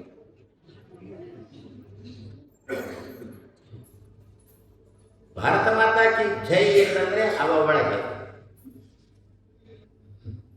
ಪಾಕಿಸ್ತಾನ್ ಜಿಂದಾಬಾದ್ ಅಂತಂದು ಬಿಟ್ರೆ ಯಥೇಚ್ಛವಾಗಿ ಅವನಿಗೆ ಭೂಮಿಯಲ್ಲಿ ಸಂಚಾರ. ಇದಕ್ಕೆ ಯಾರು ಅವಕಾಶ ಕೊಟ್ಟರೋ ಅವರನ್ನು ಸೇಂದ್ರಾಯ ತಕ್ಷಕಾಯ ಸ್ವಾಹ ಅಂತ ಹೇಳಿಕೊಂಡು ಅವರನ್ನು ಸೇರಿಸಿಕೊಂಡು ಹಾಳಾಗಿ ಹೋಗುವಂತ ನಾವು ಅಂದರೆ ಆವಾಗ ದೈವವೂ ಕೂಡ ಹಿಂದೆ ನಿಲ್ಲುತ್ತೆ. ಹಾಳಾಗಿ ಹೋಗಿದೆವ ಅಂತೇಳಿ ಹಿಂದೆ ನಿಲ್ಲ.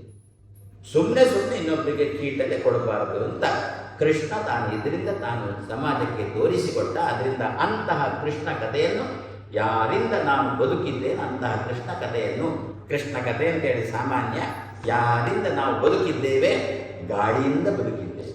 ಆದ್ದರಿಂದ ನಾವು ಏನು ಮಾಡಬೇಕು? ನಿತ್ಯ ಗಾಳಿಯ ಚಿಂತನೆ ಮಾಡಬೇಕು. ಗಾಳಿ ಅಂತಂದರೆ ಯಾರು? ವಾಯುದೇವರು. ವಾಯುದೇವರು ಅಂತಂದರೆ ಯಾರು? ಮಧ್ವರು. ನಾವು ಬದುಕಿದ್ದು ಯಾರಿಂದ? ಮಧ್ವರಿಂದ. ಆದ್ದರಿಂದ ಪ್ರತಿ ದಿವಸ ಮಧ್ವರಂತೆ ಒಂದು 10 ಬಾರಿಯಾದರೂ ಕೂಡ ಬೆಳಿಗ್ಗೆ ಎದ್ದ ತಕ್ಷಣ ಮಧ್ವರ ಚಿಂತನೆ ಮಾಡಿದರೆ, ಚಾಪೆಯಲ್ಲೇ ಕೂತ್ಕೊಂಡು ಮಧ್ವಾಯ ನಮಃ ಮಧ್ವಾಯ ನಮಃ ಅಂತ ಚಿಂತನೆ ಮಾಡಿಬಿಟ್ರೆ ಆ ದಿವಸ ರಾತ್ರಿ ಮಲಗುವ ತನಕ ಮೂಗು ಕಟ್ಟೋಲ್ಲ. ನಮಗೊಂದು ಅದೊಂದು ಉಂಟಲ್ಲ ಕಾಯಿಲೆ, ಮೂಗು ಕಟ್ಟೋದು ಅಂದರೆ ಉಸಿರಾಡಲಿಕ್ಕೆ ಆಗೋಲ್ಲ. ಆವಾಗ ಬಾಯಿಗೆ ಉಸಿರಾಡೋದು. ಎಷ್ಟು ನಮ್ಮ ಮೇಲೆ ದೇವರಿಗೆ ಅನುಕಂಪ ನೋಡಿ. ಒಂದೊಂದ್ಸಲ ಮೂಗು ಕಟ್ಟುತ್ತೆ, ಪಾಪ ಸಾಯ್ತಾನೆ. ಅದಕ್ಕೆ ದೇವರು ಏನು ಮಾಡಿದ? ಬಾಯಿಯಲ್ಲಿ ಉಸಿರಾಡಪ್ಪ ಅಂತೇಳಿ ಅನುಕೂಲ ಮಾಡಿಕೊಟ್ಟ. ಹಾಗಂತ ಬಾಯಿಯಲ್ಲಿ ತಿನ್ನಲಿಕ್ಕಾಗೋದಿಲ್ಲ, ಬಾಯಿ ತುಂಬ ಹುಣ್ಣಾಗಿದೆ ಅಂತ ಹೇಳಿಕೊಂಡು ಮೂಗಲ್ಲಿ ತಿನ್ನುವಂತೆ ಅನುಕೂಲ ಮಾಡಿಲ್ಲ. ಯಾಕೆ ನೀನು ತಿಂದೇ ಸಾಹಿತ್ಯ ಸ್ವಲ್ಪ ಬದುಕಬೇಕು, ಅದಕ್ಕೋಸ್ಕರ ಬಾಯಲ್ಲೇ ತಿನ್ನುವಂತೆ ಮಾಡಿಲ್ಲ. ಆದರೆ ಬದುಕಬೇಕು, ಅದಕ್ಕೋಸ್ಕರ ಮೂಗಿನಿಂದ ಆಗಿಲ್ಲ ಅಂದರೆ ಬಾಯಿಯಲ್ಲಿ ಅಲ್ವೋ. ಆದ್ದರಿಂದ ಏನು ಮಧ್ವರ ಚಿಂತನೆ ಪ್ರತಿ ದಿವಸ ಮಾಡೋಣ. ಮಧ್ವರ ಅಂತರ್ಯಾಮಿಯನ್ನು ದೃಷ್ಟಿಯಲ್ಲಿ ಇಟ್ಟುಕೊಂಡು ಆ ನಿಟ್ಟಿನಲ್ಲಿ ಪರೀಕ್ಷಿತ ರಾಜ ಕೃಷ್ಣ ಕಥೆ ಕೇಳಬೇಕು ಅಂತೇಳಿ ತಾನು ಕೂತಾಗ ಕೃಷ್ಣನಿಗೆ ಯಾರ ಮೇಲೆ ತುಂಬ ಪ್ರೀತಿ? ಗೋಪ ಗೋಪಿಯರ ಮೇಲೆ ತುಂಬ ಪ್ರೀತಿ. ನಮಗೇನು ತೋರುತ್ತೆ ಗೋಪ ಗೋಪಿಯರು ಅಂತಂದರೆ? ಗೋಪ ಅಂದರೆ ಪಶುಗಳನ್ನು ಪಾಲನೆ ಮಾಡೋದು, ಹೌದು, ತಪ್ಪಿಲ್ಲ. ಗೋಪಿ ಅಂತ ಅಂದುಬಿಟ್ರೆ ಪಶುಗಳನ್ನು ಪಾಲನೆ ಮಾಡುವವರನ್ನು ಗೋಪಿಯರು ಅಂತ ಕರೆಯುವುದು, ಪಶುಪಾಲಕರನ್ನು ಗೋಪ ಅಂತ ಕರೆಯುವುದು. ಕೃಷ್ಣನಿಗೆ ಯಾರ ಮೇಲೆ ತುಂಬ ಪ್ರೀತಿ? ಗೋಪರಿಗಿಂತಲೂ ಗೋಪಿಯರ ಮೇಲೆ ತುಂಬ ಪ್ರೀತಿ. ಗೋಪರು ಪಶುಗಳನ್ನು ಮಾತ್ರ ಪಾಲನೆ ಮಾಡ್ತಾರೆ, ಗೋಪಿಯರು ಎರಡು ಜೀವನನ್ನು ರಕ್ಷಣೆ ಮಾಡ್ತಾರೆ. ಗೋಪರನ್ನು ರಕ್ಷಣೆ ಮಾಡ್ತಾರೆ, ಗೋವುಗಳನ್ನು ರಕ್ಷಣೆ ಮಾಡ್ತಾರೆ. ಆ ದೃಷ್ಟಿಯಿಂದ ಕೃಷ್ಣನಿಗೆ ಗೋಪಿಯರು ಅಂದರೆ ತುಂಬ ಇಷ್ಟ ಆಯಿತು. ಆ ಗೋಪಿಯರು ಕೃಷ್ಣ ಅವರನ್ನು ಇಷ್ಟಪಡ್ತಾರೆ. ಗೋಪಿಯರಿಗೆ ಗೊತ್ತಿಲ್ಲ ಕೃಷ್ಣ ಇಷ್ಟಪಟ್ಟಿದ್ದಾನೆ ಅಂತ ಗೋಪಿಯರಿಗೆ ಗೊತ್ತಿಲ್ಲ. ಅದರಿಂದ ಕೃಷ್ಣ ನಮ್ಮನ್ನು ಇಷ್ಟಪಡಬೇಕು ಅಂತ ಹೇಳಿಕೊಂಡು ಅವರು ಕಾರ್ತ್ಯಾಯನಿಯ ಆರಾಧನೆಗೆ ತೊಡಗಿದವರು ಅಂತ ಹೇಳಿಕೊಂಡು ಮೊನ್ನೆ ಒಂದು 3 ದಿವಸ ಇಲ್ಲಿ ಪಡುಬಿದ್ರಿಂದ ಅಲ್ಲಿ ಉಪನ್ಯಾಸ ಮಾಡಿದ್ದೆ. ಅದರಂತೆ ಮುಂದಿನ ಭಾಗ ನಾವು ಸಾಮಾನ್ಯವಾಗಿ ಕಾತ್ಯಾಯನಿ ಅಂತೇವೆ.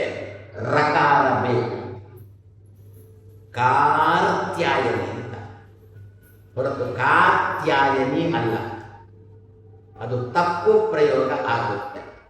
ಆ ಮಂತ್ರ ಹೇಗೆ ಹೆಣ್ಣುಮಕ್ಕಳು ಉಪಾಸನೆ ಮಾಡಿದ ಮಂತ್ರ ಕಾರ್ತ್ಯಾಯನಿ, ಮಹಾಭಾಗ್ಯ, ತುಂಬ ಭಾಗ್ಯ ಉಳ್ಳವಳೆ, ಕಂಕಣ ಭಾಗ್ಯ ಉಳ್ಳವಳೆ, ಹೂವಿನ ಭಾಗ್ಯ ಉಳ್ಳವಳೆ, ಮಾಂಗಲ್ಯ ಭಾಗ್ಯ ಉಳ್ಳವಳೆ, ಕಾಲುಂಗುರ ಭಾಗ್ಯ ಉಳ್ಳವಳೆ, ಸಿಂಧೂರ ಭಾಗ್ಯ ಉಳ್ಳವಳೆ, ಮಹಾಭಾಗ್ಯೆ. ಬರೋದು ನಿಮ್ಮದು ಒಕ್ಕಟ 2,000 ಭಾಗ್ಯ, 200 ಯೂನಿಟ್ ಎಂಥದ್ದು ವಿದ್ಯುತ್ ದೀಪದ ಭಾಗ್ಯ, ಮತ್ತೇನು ನನಗೆ ಗೊತ್ತಿಲ್ಲ. ಅವರಿಗೆ ಮರೆತೋಗಿದೆ, ನನಗೆ ನೆನಪು ಕೊಡ್ತೇನೆ ಅಂತ ಹೇಳುವಳಿಗೇನೆ ಮರೆತು ಹೋಗಿದೆ ಅಂತ ನಮಗೆ ಎಲ್ಲಿ ನೆನಪಿರಲಿಕ್ಕೆ ಸಾಧ್ಯ ಉಂಟು. ಆ ಭಾಗ್ಯ ಯಾವುದೂ ಅಲ್ಲ. ಅದನ್ನು ತಗೊಂಡ್ರೆ ನಮಗೆಲ್ಲ ದೌರ್ಭಾಗ್ಯ. ನಮಗೇನು ಬೇಕು? ಒಳ್ಳೆ ಭಾಗ್ಯ ಬೇಕು. ನಾವು ಒಳ್ಳೆಯ ಭಾಗ ಉಳ್ಳವರಾಗಬೇಕು. ಇದೇ ಭಾಗ. ಸಿಂಧೂರದ ಬಗ್ಗೆ ನಾನೇನು ಪ್ರತ್ಯೇಕ ವಿವರಣೆ ಕೊಡಬೇಕಾಗಿಲ್ಲ. ಮೊನ್ನೆ ನಾವು ಪಾಕಿಸ್ತಾನದವರಿಗೆ ತೋರಿಸಿಕೊಟ್ಟೆ ನಮ್ಮ ಭಾರತೀಯ ಹೆಣ್ಣುಮಕ್ಕಳ ಸಿಂಧೂರದ ತಾಕತ್ತು ಏನು ಅಂತ ಹೇಳಿಕೊಂಡು ನಾವು ತೋರಿಸಿಕೊಟ್ಟೆವು. ಮೋದಿಯವರೇ ಸಿಂಧೂರದ ತಾಕತ್ತು ತೋರಿಸಿಕೊಟ್ರಿ, ಇನ್ನು ಸ್ವಲ್ಪ ಇಂಡೋರ್ ತಾಕತ್ತು ತೋರಿಸಬೇಕಾಗಿದೆ. ಇಂಡೋರ್ ತಾಕತ್ತು ಒಂದು ಒಳಗೆ ಇದ್ದುಕೊಂಡು ಮೋದಿಗೆ ಕತ್ತಿ ಮೈಸ ಇದ್ದಾರಲ್ಲ, ಅವರಿಗೂ ಒಂಚೂರು ತಾಕತ್ತು ಅಂತ ತೋರಿಸಬೇಕಾಗಿದೆ. ಇದು ಏನು?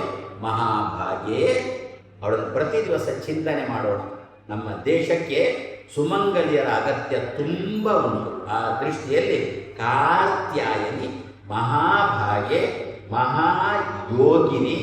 ಯೋಗ ಶಬ್ದಕ್ಕೆ ಸಂಬಂಧ ಅಂತ ಅರ್ಥ. ಯೋಗಿನಿ ಅಂದರೆ ಸಂಬಂಧ ಉಳ್ಳವಳೆ. ಯಾರದ್ದು? ಪತಿಯ ಸಂಬಂಧ ಉಳ್ಳವಳು ಅಂತ. ಮಹಾಯೋಗಿನಿ, ಎಂದೆಂದೂ ವಿರಹ ಇಲ್ಲದವಳು, ಗಂಡನಿಂದ ಎಂದೆಂದೂ ವಿರಹ ಇಲ್ಲದವಳು ಅಂತ ಅವಳನ್ನು ಚಿಂತನೆ ಮಾಡಿಬಿಟ್ರೆ ನಮಗೆ ಗಂಡನ ವಿರಹ ಎಂದೆಂದೂ ಬಾರದಂತೆ ನೋಡಿಕೊಳ್ತಾಳೆ ಅಂತ. ರಾಮಾಯಣ ಕಾಲದಲ್ಲಿ ಸತಿಪತಿಗಳಿಗೆ ಇಬ್ಬರಿಗೂ ಕೂಡ ಒಟ್ಟಿಗೆ ಮರಣ. ವಿದುರ ಆಗ್ತಿರ್ಲಿಲ್ಲ, ಅವಳಿಗೆ ವೈಧವ್ಯ ಬರ್ತಿರಲಿಲ್ಲ. ಆ ರೀತಿಯಲ್ಲಿ ರಾಮರಾಜ್ಯ ಇತ್ತು ಅಂತಾರೆ. ಅದು ಯಾವುದರ ಉಪಾಸನೆ ಕ್ರಮ? ಮಹಾಯೋಗಿನಿ, ಯೋಗ ಉಳ್ಳವಳು. ಅದಕ್ಕೆ ಹೇಳಿದ್ದು ಕಾಣು. ನೀವು ಎಣಿಸ್ಬೋದು, ಗಂಡಸರು ಎಣಿಸ್ಬೋದು, ಹೆಣ್ಮಕ್ಕಳಿಗಾಯ್ತಿದ್ದು ಗಂಡನ ಯೋಗ ನಮಗೆ ಯಾವಾಗಲೂ ಇರುವಂತೆ ಮಾಡುವುದಕ್ಕೋಸ್ಕರ ಇದರಲ್ಲಿ ಏನೆಲ್ಲ ಬಂತು. ವಿಚ್ಛೇದನ ಆಗುವುದಿಲ್ಲ ಎನ್ನುವಲ್ಲಿ ತನಕ ಬರುತ್ತೆ. ಇದರಲ್ಲಿ ಗಂಡ ತೀರುವುದಿಲ್ಲ ಅಂತ ಇಷ್ಟೇ ಅಲ್ಲ, ಎಷ್ಟೋ ಸಂದರ್ಭದ ಏನರ್ಥ, ಗಂಡ ಇರ್ತಾನೆ ಆದರೆ ಇವಳ ಜೊತೆಗೆ ಇರುವುದಿಲ್ಲ. ಇಂಥ ಪ್ರಸಂಗ ನಮ್ಮಲ್ಲಿ ತುಂಬ ಇತ್ತೀಚೆಗಂತೂ ತುಂಬ ನಡೀತದಲ್ಲೋ. ಇದನ್ನು ತಪ್ಪಿಸಲಿಕ್ಕಿರತಕ್ಕಂಥ ಒಂದೇ ಒಂದು ಮಾತ್ರೆ ಕಾರ್ತ್ಯಾಯನಿ, ಮಹಾಭಾಗ್ಯೆ, ಮಹಾಯೋಗಿನಿ, ಗಂಡನ ಜೊತೆಗೆ ಸದಾಕಾಲ ಇರುವವಳು. ಇದು ಎಲ್ಲಿ ತನಕ ಬರುತ್ತೆ ಗೊತ್ತಾ? ಲೌಕಿಕ ಫಲ ಎಲ್ಲಿ ತನಕ ಬರುತ್ತೆ ಗೊತ್ತಾ? ಗಂಡನಿಗೆ ಒಂದು ಊರಲ್ಲಿ ಉದ್ಯೋಗ, ಹೆಂಡತಿಗೆ ಮತ್ತೊಂದು ಊರಲ್ಲಿ ಉದ್ಯೋಗ. ಒದ್ದಾಡ್ತಾರೆ ವರ್ಗಾವಣೆಗೆ. ನನಗೆ ಅಲ್ಲಿಗೆ ವರ್ಗ ಮಾಡಿ, ಇಲ್ಲ ಅವಳನ್ನು ಇಲ್ಲಿಗೆ ಕರೆಸಿ. ಜಪ್ಪಯ್ಯ ಅಂತಂದ್ರು ಅವ ವರ್ಗಾವಣೆ ಕೊಡಲ್ಲ. ಯಾಕೆ ಕೊಡಲ್ಲ? ನಮ್ಮ ಪ್ರಾರಬ್ಧ. ಆಗ ನಾವು ಅವನನ್ನು ಬೈತೇವೆ. ಹೇಗೆ ಶನಿಯನ್ನು ಬೈದಂತೆ. ಶನಿ ಪಾಪ ತಪ್ಪೇ ಇಲ್ಲ, ನಮ್ಮ ತಪ್ಪನ್ನು ತೋರಿಸಲಿಕ್ಕೆ ಶನಿ ಬಂದ. ನಾವು ತಪ್ಪು ತೋರಿಸೋದ್ರಿಂದ ಬೈದು ಬಿಡ್ತೇವೆ ನಾವು. ಅದೇ ರೀತಿ ನಮ್ಮ ಪ್ರಾರಬ್ಧ ಅಲ್ವೋ, ಅದಕ್ಕಂದು ಇವಳನ್ನು ಕಾತ್ಯಾಯನಿ ತಂದುಬಿಟ್ಟೆ. ದುರ್ಗೆಯ ರೂಪಕ್ಕೆ ಕಾತ್ಯಾಯನಿ ಎಂದರು. ಕೃಷ್ಣನಿಗೆ ತಂಗಿಯಾಗಿ ಅವತರಿಸಿದ ಲಕ್ಷ್ಮಿಯ ರೂಪಕ್ಕೆ ಕಾತ್ಯಾಯನಿ ಎಂದರು. ಪಾರ್ವತಿಗೂ ಒಂದು ರೂಪ ಉಂಟು, ಅದು ನಮಗೆ ಬಿಟ್ಟದ್ದು, ಉಪಾಸಕರಿಗೆ ಅದು ಬಿಟ್ಟದ್ದು. ಅಂತೂ ಕಾತ್ಯಾಯನಿ ಅಂತೇಳಿ ಸದ್ಯ ನಾವು ದುರ್ಗೆಯ ರೂಪವನ್ನು ಇಟ್ಟುಕೊಳ್ಳೋಣ. ಎಂದೆಂದೂ ಕೂಡ ಕೃಷ್ಣನಿಂದ ವಿರಹ ಆಗಿಲ್ಲ.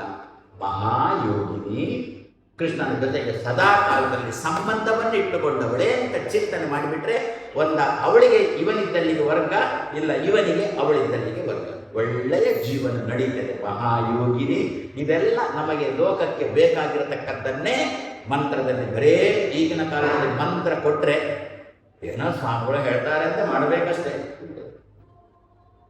ನಮಗೆ ಲೋಕಕ್ಕೆ ಸಂಬಂಧಪಟ್ಟ ಫಲವನ್ನು ಅದರಲ್ಲಿ ತುಂಬಿಸಿದ್ರೆ ಅವಾಗ ನಮ್ಮ ಜನ ಸುಲಭದಲ್ಲಿ ಅದನ್ನು ಮಾಡಲಿಕ್ಕೆ ತೊಡಗುತ್ತಾರೆ. ಮಾತ್ರ ಒಂದು ಶ್ರದ್ಧೆ ಬೇಕು. ನಾನು ಎಲ್ಲೋ ಒಂದು ಉಪನ್ಯಾಸದಲ್ಲಿ ಹೇಳಿದ್ದೆ, ರುಕ್ಮಿಣೀಶ್ವರಿಯ ಪುಸ್ತಕವನ್ನು ಮನೆಯಲ್ಲಿ ಇಟ್ಟುಕೊಂಡ್ರೂ ಸಾಕು, ಲಗ್ನ ಆಗದವರಿಗೆ ಲಗ್ನ ಆಗುತ್ತೆ, ಸಂತತಿ ಆಗಿಲ್ಲ ಅಂದರೆ ಸಂತತಿ ಆಗುತ್ತೆ ಅಂತ. ಇದ್ದ ಬದ್ದ ರುಕ್ಮಿಣೀಶ್ವರಿಯ ಪುಸ್ತಕ ಎಲ್ಲ ಪ್ರಿಂಟ್ ಮಾಡಿದ್ರೆ ಖರ್ಚು. ಯಾರೋ ನನಗೆ ಬಂದು ಹೇಳಿದ್ರು, ಸ್ವಾಮಿ ನನ್ನ ಹತ್ರನೇ ಬಂದು ಕೇಳಿ, ಸ್ವಾಮಿ ರುಕ್ಮಿಣೀಶ್ವರಿಯ ಪುಸ್ತಕ ಉಂಟಾ ಅಂತ. ಪಾಪ ಅವರಿಗೆ ಹೇಳಲಿಕ್ಕೂ ಬರೋದಿಲ್ಲ ರುಕ್ಮಿಣೀಶ್ವರಿಯ ಯಾಕಮ್ಮ ಅಂತ ಕೇಳಿದ್ರು. ಅಲ್ಲ, ಅವರಿಗೆ ನನ್ನ ಪರಿಚಯ ಇಲ್ಲ, ಯಾರೋ ಒಬ್ಬರು ಸ್ವಾಮಿಗಳು ಹೇಳಿದ್ರು, ನಾನು ಪದ್ಯ ಬಚಾವಾದೆ ಅಂತ. ಆ ರುಕ್ಮಿಣೀಶ್ವರಿಯ ಪುಸ್ತಕ ಮನೆಯಲ್ಲಿ ಇಟ್ಟುಕೊಂಡ್ರೆ ಲಗ್ನ ಆದವರಿಗೆ ಲಗ್ನ ಆಗುತ್ತೆ ಅಂತ ನಾನಂದೆ. ಹೌದು ಅಂತಂದೆ. ಹಾಗೆ ಎಲ್ಲ ಖರ್ಚಾಯ್ತು. ಮತ್ತೆ ಬೇರೆಯವರು ದೂರವಾಣಿ ಮಾಡಿ, ಸ್ವಾಮಿ ಹೀಗೀಗ ನನಗೆ ಭಯ ಶುರುವಾಯಿತು. ಏನು ಎರಡು ಭಯ. ಒಂದು, ಈ ಸ್ವಾಮಿಗಳೇ ಪ್ರಿಂಟ್ ಮಾಡಿದ್ದಾರೆ ಕಾಣುತ್ತೆ, ಅದು ಖರ್ಚೇ ಆಗಿಲ್ಲ ಕಾಣುತ್ತೆ, ಮತ್ತು ಸ್ವಾಮಿಗಳು ಅಡ್ವರ್ಟೈಸ್ಮೆಂಟ್ ಮಾಡಿಬಿಟ್ರು ಅಂತ ಒಂದು, ಅದು ಭಯ. ಮತ್ತೊಂದು, ರುಕ್ಮಿಣಿಯ ಪುಸ್ತಕ ಮನೆಯಲ್ಲಿ ಇಟ್ಟುಕೊಂಡು ಲಗ್ನ ಆಗಿಲ್ಲ ಅಂದರೆ, ಸಂತತಿ ಆಗಿಲ್ಲ ಅಂದರೆ ಎಲ್ಲಿದ್ದಾರೆ ಹೇಳಿದವರು ಉದ್ದೇಳಿ ಕೋಲು ಹಿಡ್ಕೊಂಡು. ಅದಕ್ಕೆ ಅದರ ಬಗ್ಗೆ ಸ್ಪಷ್ಟೀಕರಣ ನಾನು ಕೊಡೋದು, ಬರೇ ಪುಸ್ತಕ ಇಟ್ಟುಕೊಂಡ್ರೆ ಪ್ರಯೋಜನ ಇಲ್ಲ. ಪುಸ್ತಕ ಇಟ್ಟುಕೊಳ್ಬೇಕು, ಶ್ರದ್ಧೆಯಿಂದ ಅದಕ್ಕೆ ಪೂಜೆ ಮಾಡಬೇಕು, ದಿವಸದಲ್ಲಿ ಬಿಡಿಸಿ ಓದಬೇಕು. ಒಂದು ಶ್ಲೋಕದ 2 ಶ್ಲೋಕ ಆದರೂ ಕೂಡ ಸಾಕು. ಶ್ರದ್ಧೆಯಿಂದ ಪ್ರಾಮಾಣಿಕ. ಹೇಗೆ ನಾವು ನಮ್ಮ ಮಕ್ಕಳನ್ನು ಪ್ರಾಮಾಣಿಕವಾಗಿ ಶ್ರದ್ಧೆಯಿಂದ ನೋಡಿಕೊಳ್ತೇವೋ, ಮಗು ಅಂತ ಹೇಳ್ಕೊಂಡು ಅಲ್ಲಿ ಒಂದು ಬಿಟ್ಟು ಹೋಗ್ತೇವ? ಇಲ್ಲ. ಮತ್ತೆ ಮಗುವಿನ ಬಗ್ಗೆ ಸದಾಕಾಲ 1-2 ತಿಂಗಳಿನ ಮಗು ಅಂತಾದರೆ ಸದಾಕಾಲ ಶ್ರದ್ಧೆಯಿಂದ ಮಗುವಿನ ಚಿಂತನೆ ಮಾಡ್ತಾ ಇರ್ತೇವಲ್ಲ, ಅದೇ ರೀತಿಯಲ್ಲಿ ರುಕ್ಮಿಣೀಶ್ವರಿಯನ್ನು ಕೂಡ ಇಟ್ಟುಕೊಳ್ಳೋದು ದೊಡ್ಡದಲ್ಲ, ಅದು ಉಂಟು ತಿಳುವಳಿಕೆ ದೊಡ್ಡದು. ಒಂದೇ ವಾದಿರಾಜ ಶ್ರೀಪಾದರು ತನ್ನ ತಪಸ್ಸನ್ನು ಅದರಲ್ಲಿ ತುಂಬಿಸಿದ್ದಾರೆ. ಖಂಡಿತ ಖಂಡಿತ ಖಂಡಿತ ಅದರ ಫಲ ಬರುವುದು ಖಂಡಿತ. ವೈದ್ಯ ಔಷಧಿ ಕೊಟ್ಟ ಅಂತ ಹೇಳ್ಕೊಂಡು ಹಾಗೆ ಗುಳಿಗೆ ನುಂಗಿದ್ರೆ ಕಾಯಿಲೆ ವಾಸಿ ಆಗೋಲ್ಲ. ವೈದ್ಯ ಕೊಟ್ಟಿದ್ದಾರೆ, ನಾನು ತಗೊಳ್ತಾ ಇದ್ದೇನೆ, ವೈದ್ಯನ ಕೈಗುಣ ಚೆನ್ನಾಗಿದೆ, ನನಗೆ ಖಂಡಿತ ವಾಸಿ ಆಗುತ್ತೆ ಅಂತ ನಂಬಿಕೆ ಶ್ರದ್ಧೆ ಅದರ ಒಟ್ಟಿಗಿದ್ದಾಗ ಮಾತ್ರ ಕಾಯಿಲೆ ವಾಸಿಯಾಗುವಂತೆ ಇದು ಕೂಡ ಮಾತ್ರ ಆ ರೀತಿಯಲ್ಲಿ ಕೆಲಸ ಮಾಡುತ್ತೆ. ಆದ್ದರಿಂದ ವಾದಿರಾಜ ಶ್ರೀಪಾದರ ರುಕ್ಮಿಣೀಶ್ವರಿ ಅನ್ನತಕ್ಕಂಥದ್ದು ಅದರಲ್ಲಿ ಹೇಳಿದಂತೆ ಮಹಾಯೋಗಿನಿ ಅಂತೇಳಿ ಪ್ರಾಮಾಣಿಕವಾಗಿ ಶ್ರದ್ಧೆಯಿಂದ ಅವಳ ಉಪಾಸನೆ ಮಾಡೋಣ. ನಮ್ಮನ್ನು ಒಟ್ಟು ಸೇರಿಸ್ತಾನೆ. ಹೆಣ್ಮಕ್ಕಳಿಗಾಯ್ತು, ನಾವೇನು ಮಾಡಬೇಕು? ನಾವು ಗಂಡಂದಿರಲ್ವ ಅಂತ ನೀವು ಕೇಳಬೇಕು. ಗಂಡಂದಿರ ತಂದ್ಬಿಟ್ಟು ಹೆಣ್ಮಕ್ಕಳ ಯೋಗ ಅಂತ. ಇನ್ನೊಂದು ಹೌದು, ನಾವು ಹೆಣ್ಮಕ್ಕಳೇ. ನಾವು ಪ್ರತಿ ಸಲನೂ ಹೇಳೋಲ್ಲ ನಾವು ಹೆಣ್ಮಕ್ಕಳು ಅಂತ ಪ್ರತಿ ಸಲ. ನೀವು ಪುರುಷರು, ನಾವು ಮಹಿಳೆ, ಇದೇ ನಮ್ಮ ಶಾಸ್ತ್ರ. ದಾಸರ ಹೇಳಿಕೊಟ್ಟದ್ದು, ನಾನು ಹೇಳುವುದಲ್ಲ. ನಾನು ಒಂಚೂರು ಹೇಳ್ತೇನೆ, ಮತ್ತೆ ನಿಮಗೆ ಗೊತ್ತಾಗುತ್ತೆ. ಅದು ಗಂಡ ಮಾಡಿದ ಪಾಪದಲ್ಲಿ ಹೆಂಡತಿಗೆ ಪಾಲಿಲ್ಲ, ಗಂಡ ಮಾಡಿದ ಪುಣ್ಯದಲ್ಲಿ ಹೆಂಡತಿಗೆ ಅರ್ಧ ಪಾಲು, ಹೆಂಡತಿ ಮಾಡಿದ ಪಾಪದಲ್ಲಿ ಗಂಡನಿಗೆ ಅರ್ಧ ಪಾಲು, ಹೆಂಡತಿ ಮಾಡಿದ ಪುಣ್ಯದಲ್ಲಿ ಗಂಡನಿಗೆ 0. ದಾಸರು ನೋಡಿದ್ರು ದೇವರೇ ನೀ ಗಂಡ, ನಾ ಗಂಡ, ಮುಗ್ದೇ ಹೋಗಿ ಅವ ಮಾಡಿದ ಪುಣ್ಯದಲ್ಲಿ ನಮಗೆ ಪಾಲು. ನಾವೇನಾದರೂ ಪಾಪ ಮಾಡಿಬಿಟ್ರೆ ಏನ ಪಾಪ ಮಾಡಿಬಿಟ್ರೆ ಮಾಡ್ತಾ ಇರ್ತೇವೆ. ಎಷ್ಟು ಮಾಡ್ತೇವೆ? ನಮಗೆ ಜೀರ್ಣಿಸಿಕೊಳ್ಳದಷ್ಟು ಮಾಡ್ತೇವೆ. ದೇವರೇ ಅರ್ಧ ತೆಗೋ, ಯಾಕೆ ನೀನು ಗಂಡ? ದೇವರನ್ನು ಗಂಡ ಅಂತ ಹೇಳಿಕೊಂಡು ಚಿಂತನೆ ಮಾಡಿದ್ರೆ ನಮಗೆ ಜೀವನದಲ್ಲಿ ಗಂಡ ಅಂತ. ಆದ್ದರಿಂದ ನಾವು ಕೂಡ ಹೆಣ್ಣುಮಕ್ಕಳು, ನಮಗೆ ನಮ್ಮ ಗಂಡ ದೇವರ ವಿಯೋಗ ಆಗಬಾರದು. ಅಂದರೆ ಸದಾ ಕಾಲ ದೇವರ ಸ್ಮರಣೆ ನಮಗೆ ಬರಬೇಕು. ಅದಕ್ಕೋಸ್ಕರ ಮಹಾಯೋಗಿನಿ ಅಮ್ಮ, ನೀನು ಕೃಷ್ಣನೊಟ್ಟಿಗೆ ಸದಾಕಾಲ ಇದ್ದವಳು. ಸದ್ಯ ತಂಗಿಯ ರೂಪದಲ್ಲಿ ಅವತರಿಸಿದವಳು ದುರ್ಗೆ ಯಾರು? ಲಕ್ಷ್ಮಿಯೇ ದುರ್ಗಾ ರೂಪದಿಂದ ಕೃಷ್ಣನಿಗೆ ತಂಗಿಯಾಗಿ ಅವತರಿಸಿದವಳು. ಏನು ಗೊತ್ತಾ, ಈ ಕೃಷ್ಣ ಕಥೆ ಎಷ್ಟು ಚೆನ್ನ. ರಾಮ ಕಥೆಯಲ್ಲಿ ಇಲ್ಲ, ಪರಶುರಾಮಾದಿ ಯಾವ ಅವತಾರದಲ್ಲಿಯೂ ಕೂಡ ಈ ಘಟನೆ ಇಲ್ಲ. ಹೆಂಡತಿಯೇ ತಂಗಿಯಾಗಿ ಅವತರಿಸಿದ್ದು. ಏನರ್ಥ? ಹೆಂಡತಿ ಬಂದಿದ್ದಾಳೆ ಮನೆಗೆ, ಕೈ ಹಿಡ್ಕೊಂಡು ಮನೆಗೆ ಕರ್ಕೊಂಡು ಬಂದಿದ್ದೇವೆ. ನಾನು ದೊಡ್ಡವ, ನೀನು ಚಿಕ್ಕವಳು, ನಾನು ಹೇಳಿದಂತೆ ಕೇಳಬೇಕು ಅಂತ. ಅವಳ ಮೇಲೆ ಕುದುರೆ ಸವಾರಿ ಮಾಡಬೇಡ, ಹೆಂಡತಿ ಮೇಲೆ ಕುದುರೆ ಸವಾರಿ ಮಾಡಬೇಡ. ನಿನ್ನ ತಂಗಿಯನ್ನು ನೀನು ಎಷ್ಟು ಚೆನ್ನಾಗಿ ಪ್ರೀತಿ ಮಾಡ್ತೀಯೋ ಅದೇ ರೀತಿಯಲ್ಲಿ ಹೆಂಡತಿಯನ್ನು ಕೂಡ ಒಂದು ರೀತಿಯಲ್ಲಿ ತಂಗಿ ಸ್ಥಾನದಲ್ಲಿ ಇಟ್ಟು ನೀನು ಪ್ರೀತಿ ಮಾಡಬೇಕು ಎನ್ನುವುದು ಕೃಷ್ಣಾವತಾರದ ಸಂದೇಶ ಸಮಾಜಕ್ಕೆ ಅಂತ. ನಾವು ಸಾಮಾನ್ಯ ನಮ್ಮಲ್ಲಿ ಅದೇ ಇರುತ್ತಲ್ಲ, ಹೆಂಡತಿಯಿಂದ ಅಂದ್ಬಿಟ್ರೆ ಕೆಲಸಕ್ಕಿರುವವಳು ಮಾಡಬೇಕು ತಂಗಿಯನ್ನು ಕೆಲಸ ಮಾಡಿಸ್ತೇವೆ. ಇದರ ಒಂದು ಮಾತಂದದ್ದುಂಟು ಧೃತರಾಷ್ಟ್ರನ ಕುರಿತು. ತಂಗಿ ನಿನ್ನ ಮನೆಯಲ್ಲಿ ಇರಲಿಯಪ್ಪ ಅಂತ ಒಂದು ಮಾತಂದಿದ್ದಾನೆ. ಅಂದರೆ ಲಗ್ನ ಆಗದೆ ಇರಬೇಕು ಅಂತ ಅರ್ಥ ಅಲ್ಲ, ಲಗ್ನ ಆಗುವುದಕ್ಕಿಂತ ಮುನ್ನ ತಂಗಿಯನ್ನು ಯಾವ ರೀತಿ ಪ್ರೀತಿಸಿದ್ಯೋ ಅಲ್ಲಿ ಹೇಳುವಾಗ ಒಂದು ಮಾತು ಒಂದು ಹೆಜ್ಜೆ ಮುಂದೆ ಹೋಗಿ ಹೇಳ್ತಾನೆ ವಿದುರ. ಏನು? ಭಗಿನೀಚ ಅನಪತ್ಯ. ಯಾರನ್ನೆಲ್ಲ ನಾವು ಪೋಷಣೆ ಮಾಡಬೇಕು ಅಂತ ಹೇಳುವಾಗ ಮೊದಲು ಹೇಳೋದು ಭಗಿನಿ ಅನಪತ್ಯ. ತಂಗಿ ಲಗ್ನ ಆಗಿರುತ್ತೆ, ಸಂತತಿ ಇಲ್ಲ, ಗಂಡ ತೀರಿ ಹೋಗಿದ್ದಾನೆ, ಅವನೊಂದೊಂದು ಮನೆಯಲ್ಲಿಟ್ಟು ಇಡೀ ಮನೆಯ ಜವಾಬ್ದಾರಿಯನ್ನು ಚೆನ್ನಾಗಿ ನೋಡಿಕೊಳ್ತಾಳೆ ಎನ್ನುವ ದೃಷ್ಟಿಯಲ್ಲಿ ಅದಕ್ಕೆ ಸುಭದ್ರೆಯನ್ನು ತನ್ನ ತಂಗಿಯನ್ನಾಗಿ ಮಾಡಿಕೊಂಡ. ತ್ರಿಜಟ ಅಲ್ವೋ ಸುಭದ್ರೆ ಅಂತಂದರೆ? ಸೀತೆಯ ಸೇವೆ ಮಾಡಿಕೊಂಡಿದ್ದವಳಲ್ವೋ ರಾಮಾಯಣ ಕಾಲದಲ್ಲಿ. ಸೀತೆಯನ್ನು ರಾಮಚಂದ್ರ ಕರ್ಕೊಂಡು ಹೋದ. ಸುಭದ್ರೆ ಕೇಳಿದ್ದಳು ರಾಮನ ಹತ್ರ, ನಾನು ಅವಳ ಸೇವೆ ಮಾಡಿದ್ದೆ, ಅವಳನ್ನು ಪಡ್ಕೊಂಡು ಹೋಗಿ ನನಗೇನು. ಅದಕ್ಕೆ ರಾಮ ಅಂತ, ನಾನು ಕೃಷ್ಣನಾಗಿ ಬರ್ತೇನೆ, ಆದ್ದರಿಂದ ಎಲ್ಲೆಲ್ಲೇ ತಿರುಗಾಡಬೇಡ ಅಮ್ಮ. ತ್ರಿಜಟ ನೀವು ನಮ್ಮಲ್ಲೇ ತಂಗಿ ಅಂತಂದಂತೆ ತಂಗಿಯಾಗಿ. ಆಮೇಲೆ ತಂಗುದಾಣ ಅಂತ ಇರುತ್ತಲ್ಲ, ಎಲ್ಲೆಲ್ಲಿ ತಂಗಬೇಡಿ, ನೀವು ಉಡುಪಿಗೆ ಬರ್ತೀರಾ, ಎಲ್ಲೆಲ್ಲಿ ತಂಗಬೇಡಿ, ನಮ್ಮ ಮನೆಯಲ್ಲೇ ತಂಗಿ ಅಂತ ಹೇಳ್ತೇವಲ್ಲ, ಅದೇ ರೀತಿಯಲ್ಲಿ ಎಲ್ಲೆಲ್ಲೋ ಇರತಕ್ಕಂಥ ಅವಳನ್ನು ಎಲ್ಲೆಲ್ಲೋ ತಿರುಗಾಡಬೇಡ, ನನ್ನಲ್ಲೇ ನೀನು ತಂಗಿ ಅಂತ ಹೇಳಿಕೊಂಡು ಆ ತ್ರಿಜಟೆಯನ್ನು ಸುಭದ್ರೆಯನ್ನಾಗಿ ಮಾಡಿ ತನ್ನ ತಂಗಿಯನ್ನಾಗಿ ಮಾಡಿಕೊಂಡವ ಕೃಷ್ಣ. ಆದ್ದರಿಂದ ಅಂತಹ ತಂಗಿ ನಮ್ಮ ಜೊತೆಗೆ ಇರಬೇಕಂತ. ಆದ್ದರಿಂದ ಹೆಂಡತಿ ಅಂತಂದ ಮೇಲೆ ಹೇಗೆ ಒಂದೇ ಹೊಟ್ಟೆಯಿಂದ ಬಂದಿರತಕ್ಕಂಥ ತಂಗಿಯನ್ನು ಚೆನ್ನಾಗಿ ನೋಡಿಕೊಳ್ತೀಯ, ಅದೇ ರೀತಿಯಲ್ಲಿ ಹೆಂಡತಿಯನ್ನು ಕೂಡ ಚೆನ್ನಾಗಿ ನೋಡಿಕೊಳ್ಬೇಕೆನ್ನುವ ದೃಷ್ಟಿಯಿಂದ ಹೆಂಡತಿಯೇ ದುರ್ಗಿಯಾಗಿ ಬಂದ. ತಂಗಿಯಂದ್ರು ಬೇಕು. ಯಾಕೆ? ನಮ್ಮ ದೇಶ ಉಳಿಯುವುದಕ್ಕೋಸ್ಕರ ತಂಗಿಯಂದ್ರು ಬೇಕು. ದೇವಕಿಯಿಂದ ಕಂಸನ ತಂಗಿ ದೇವಕಿ, ತಂಗಿ ದೇವಕಿಯಿಂದ ಕಂಸ ಸತ್ತ. ತಂಗಿ ಶೂರ್ಪಣಕಿಯಿಂದ ರಾವಣ ಸತ್ತ. ತಂಗಿ ವಯನಾಡ್ನಿಂದ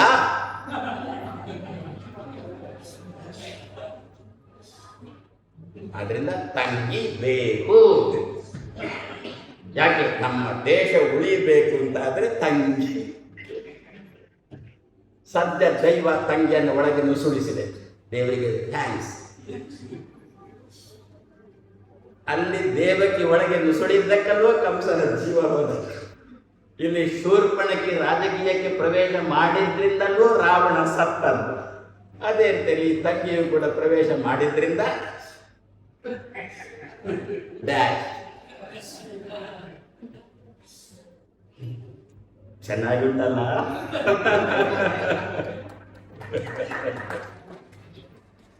ನಮಗೆ ಯಾರ ಮೇಲೂ ಕೂಡ ದ್ವೇಷ ಇಲ್ಲ. ನಮಗೆ ಪ್ರೀತಿ ಇರುವುದು ನಮ್ಮ ದೇಶದ ಮೇಲೆ, ನಮ್ಮ ಭಾರತೀಯ ಮೇಲೆ, ನಮ್ಮ ಭಾರತ ಮಾತೆಯ ಮೇಲೆ ನಮಗೆ ಪ್ರೀತಿ. ಆ ಪ್ರೀತಿಗೆ ಅಡ್ಡಪಡಿಸುವವರು ಯಾರೇ ಆಗಲಿ. ಕೃಷ್ಣ ತನ್ನ ಭಾವ ಅಂತ ನೋಡಿಲ್ಲ, ದುರ್ಯೋಧನ ಭೀಮನಿಂದ ಬಡಿಸಿಯೇ ಬಿಟ್ಟ. ತನ್ನ ಅಣ್ಣ ಅಂತ ನೋಡಿಲ್ಲ, ಯಾರು ಶೃಗಾಲ ವಾಸುದೇವ, ಅವನನ್ನು ಕೊಂದೇ ಬಿಟ್ಟ. ಮಾವನ ಮಾವ ಅಂತ ನೋಡಿಲ್ಲ, ಹೊಡೆದೇ ಬಿಟ್ಟ. ಯಾಕೆ? ಎಲ್ಲ ಭಾರತಿ ದ್ವೇಷಿಗಳು, ಭಾರತ ದ್ವೇಷಿಗಳವರೆಲ್ಲ. ಆ ದೃಷ್ಟಿಯಲ್ಲಿ ತಂಗಿ, ನಮ್ಮಲ್ಲೇ ತಂಗಿ. ಹಾಗಾದರೆ ನಮ್ಮ ಹೆಂಡತಿ ನಾವು ಹೇಗೆ ನೋಡಬೇಕು ಅನ್ನೋದು ಬಿಟ್ಟರೆ ತಂಗಿಯನ್ನು ನೋಡಿಕೊಳ್ಳುವ ರೀತಿಯನ್ನು ನೋಡಬೇಕು ಎನ್ನುವುದಕ್ಕೋಸ್ಕರ ಹೆಂಡತಿಯೇ ತಂಗಿಯಾಗಿ ಬಂದಿದ್ದಾಳೆ. ಮಹಾಯೋಗಿನಿ, ಎಂದೆಂದೂ ಕೂಡ ವಿಯೋಗ ಬಾರದಂತೆ ನೋಡಿಕೊಳ್ಳುವವಳೇ ಮಹಾಯೋಗಿನಿ, ಅಧೀಶ್ವರಿ. ನನ್ನಿಂದ ಏನು ಮಾಡಲಿಕ್ಕಾಗುತ್ತೆ ಅಂದರೆ, ಮಾತಾಡಬೇಡ, ನಿನ್ನಲ್ಲಿ ತಾಕತ್ತುಂಟಮ್ಮ, ನಿನ್ನಲ್ಲಿ ಒಡೆತನ ಉಂಟು, ನಿನ್ನ ಗಂಡ ನೀನು ಹೇಳಿದಂತೆ ಕೇಳ್ತಾನೆ. ಯಾಕೆ? ನೀನು ಗಂಡ ಹೇಳಿದಂತೆ ಕೇಳುವುದರಿಂದ. ಅಧೀಶ್ವರಿ, ನಿನ್ನಲ್ಲಿ ತಾಕತ್ತುಂಟು. ಎಷ್ಟು ತಾಕತ್ತು? ವಾಯುದೇವರಿಗಿಂತ ಹೆಚ್ಚಿನ ತಾಕತ್ತು ನಿನಗೊಂದು, ಬ್ರಹ್ಮನಿಗಿಂತ ಹೆಚ್ಚು. ಅದೇ ಅಧಿ ಈಶ್ವರಿ. ಅದಿ ಅಂದರೆ ಅಧಿಕವಾಗಿ ತಾಕತ್ತುಂಟು. ದೇವರನ್ನು ಬಿಟ್ಟರೆ ಎರಡನೇ ತಾಕತ್ತೇ ಅಮ್ಮ ನಿನ್ನಲ್ಲಿ. ಆದ್ದರಿಂದ ನಮ್ಮಿಬ್ಬರನ್ನು ಒಟ್ಟು ಸೇರಿಸು. ನಿನ್ನ ಗಂಡನ ಯೋಗ ನನಗೆ ಸದಾಕಾಲ ಇರುವಂತೆ ಮಾಡು ಎನ್ನುವುದೇ ಅಧೀಶ್ವರಿ ಅನ್ನತಕ್ಕಂಥ ಶಬ್ದದ ಅರ್ಥ. ಇದನ್ನು ಪ್ರತಿ ದಿವಸ ಚಿಂತನೆ ಮಾಡಿದೆವು ಅಂತಂದರೆ ದೇವರ ವಿಯೋಗ ಸುತರ ಬರೋಲ್ಲ. ಸಾಯುವ ಕಾಲದಲ್ಲಂತೂ ದೇವರ ಸ್ಮರಣೆ ಬಂದೇ ಬರುತ್ತೆ. ಆ ನಿಟ್ಟಿನಲ್ಲಿ ಹೆಣ್ಮಕ್ಕಳು ಕೃಷ್ಣನ ಉಪಾಸನೆಗೆ ತೊಡಗಿದ್ದಾರೆ ಎಂಬಲ್ಲಿ ಇಂದಿನ ಮಾತನ್ನು ಮುಗಿಸ್ತಾ ನಾಳೆ ಸಾಯಂಕಾಲ 5 ಕಾಲಕ್ಕೆ ಪುನಃ ಸೇರೋಣ.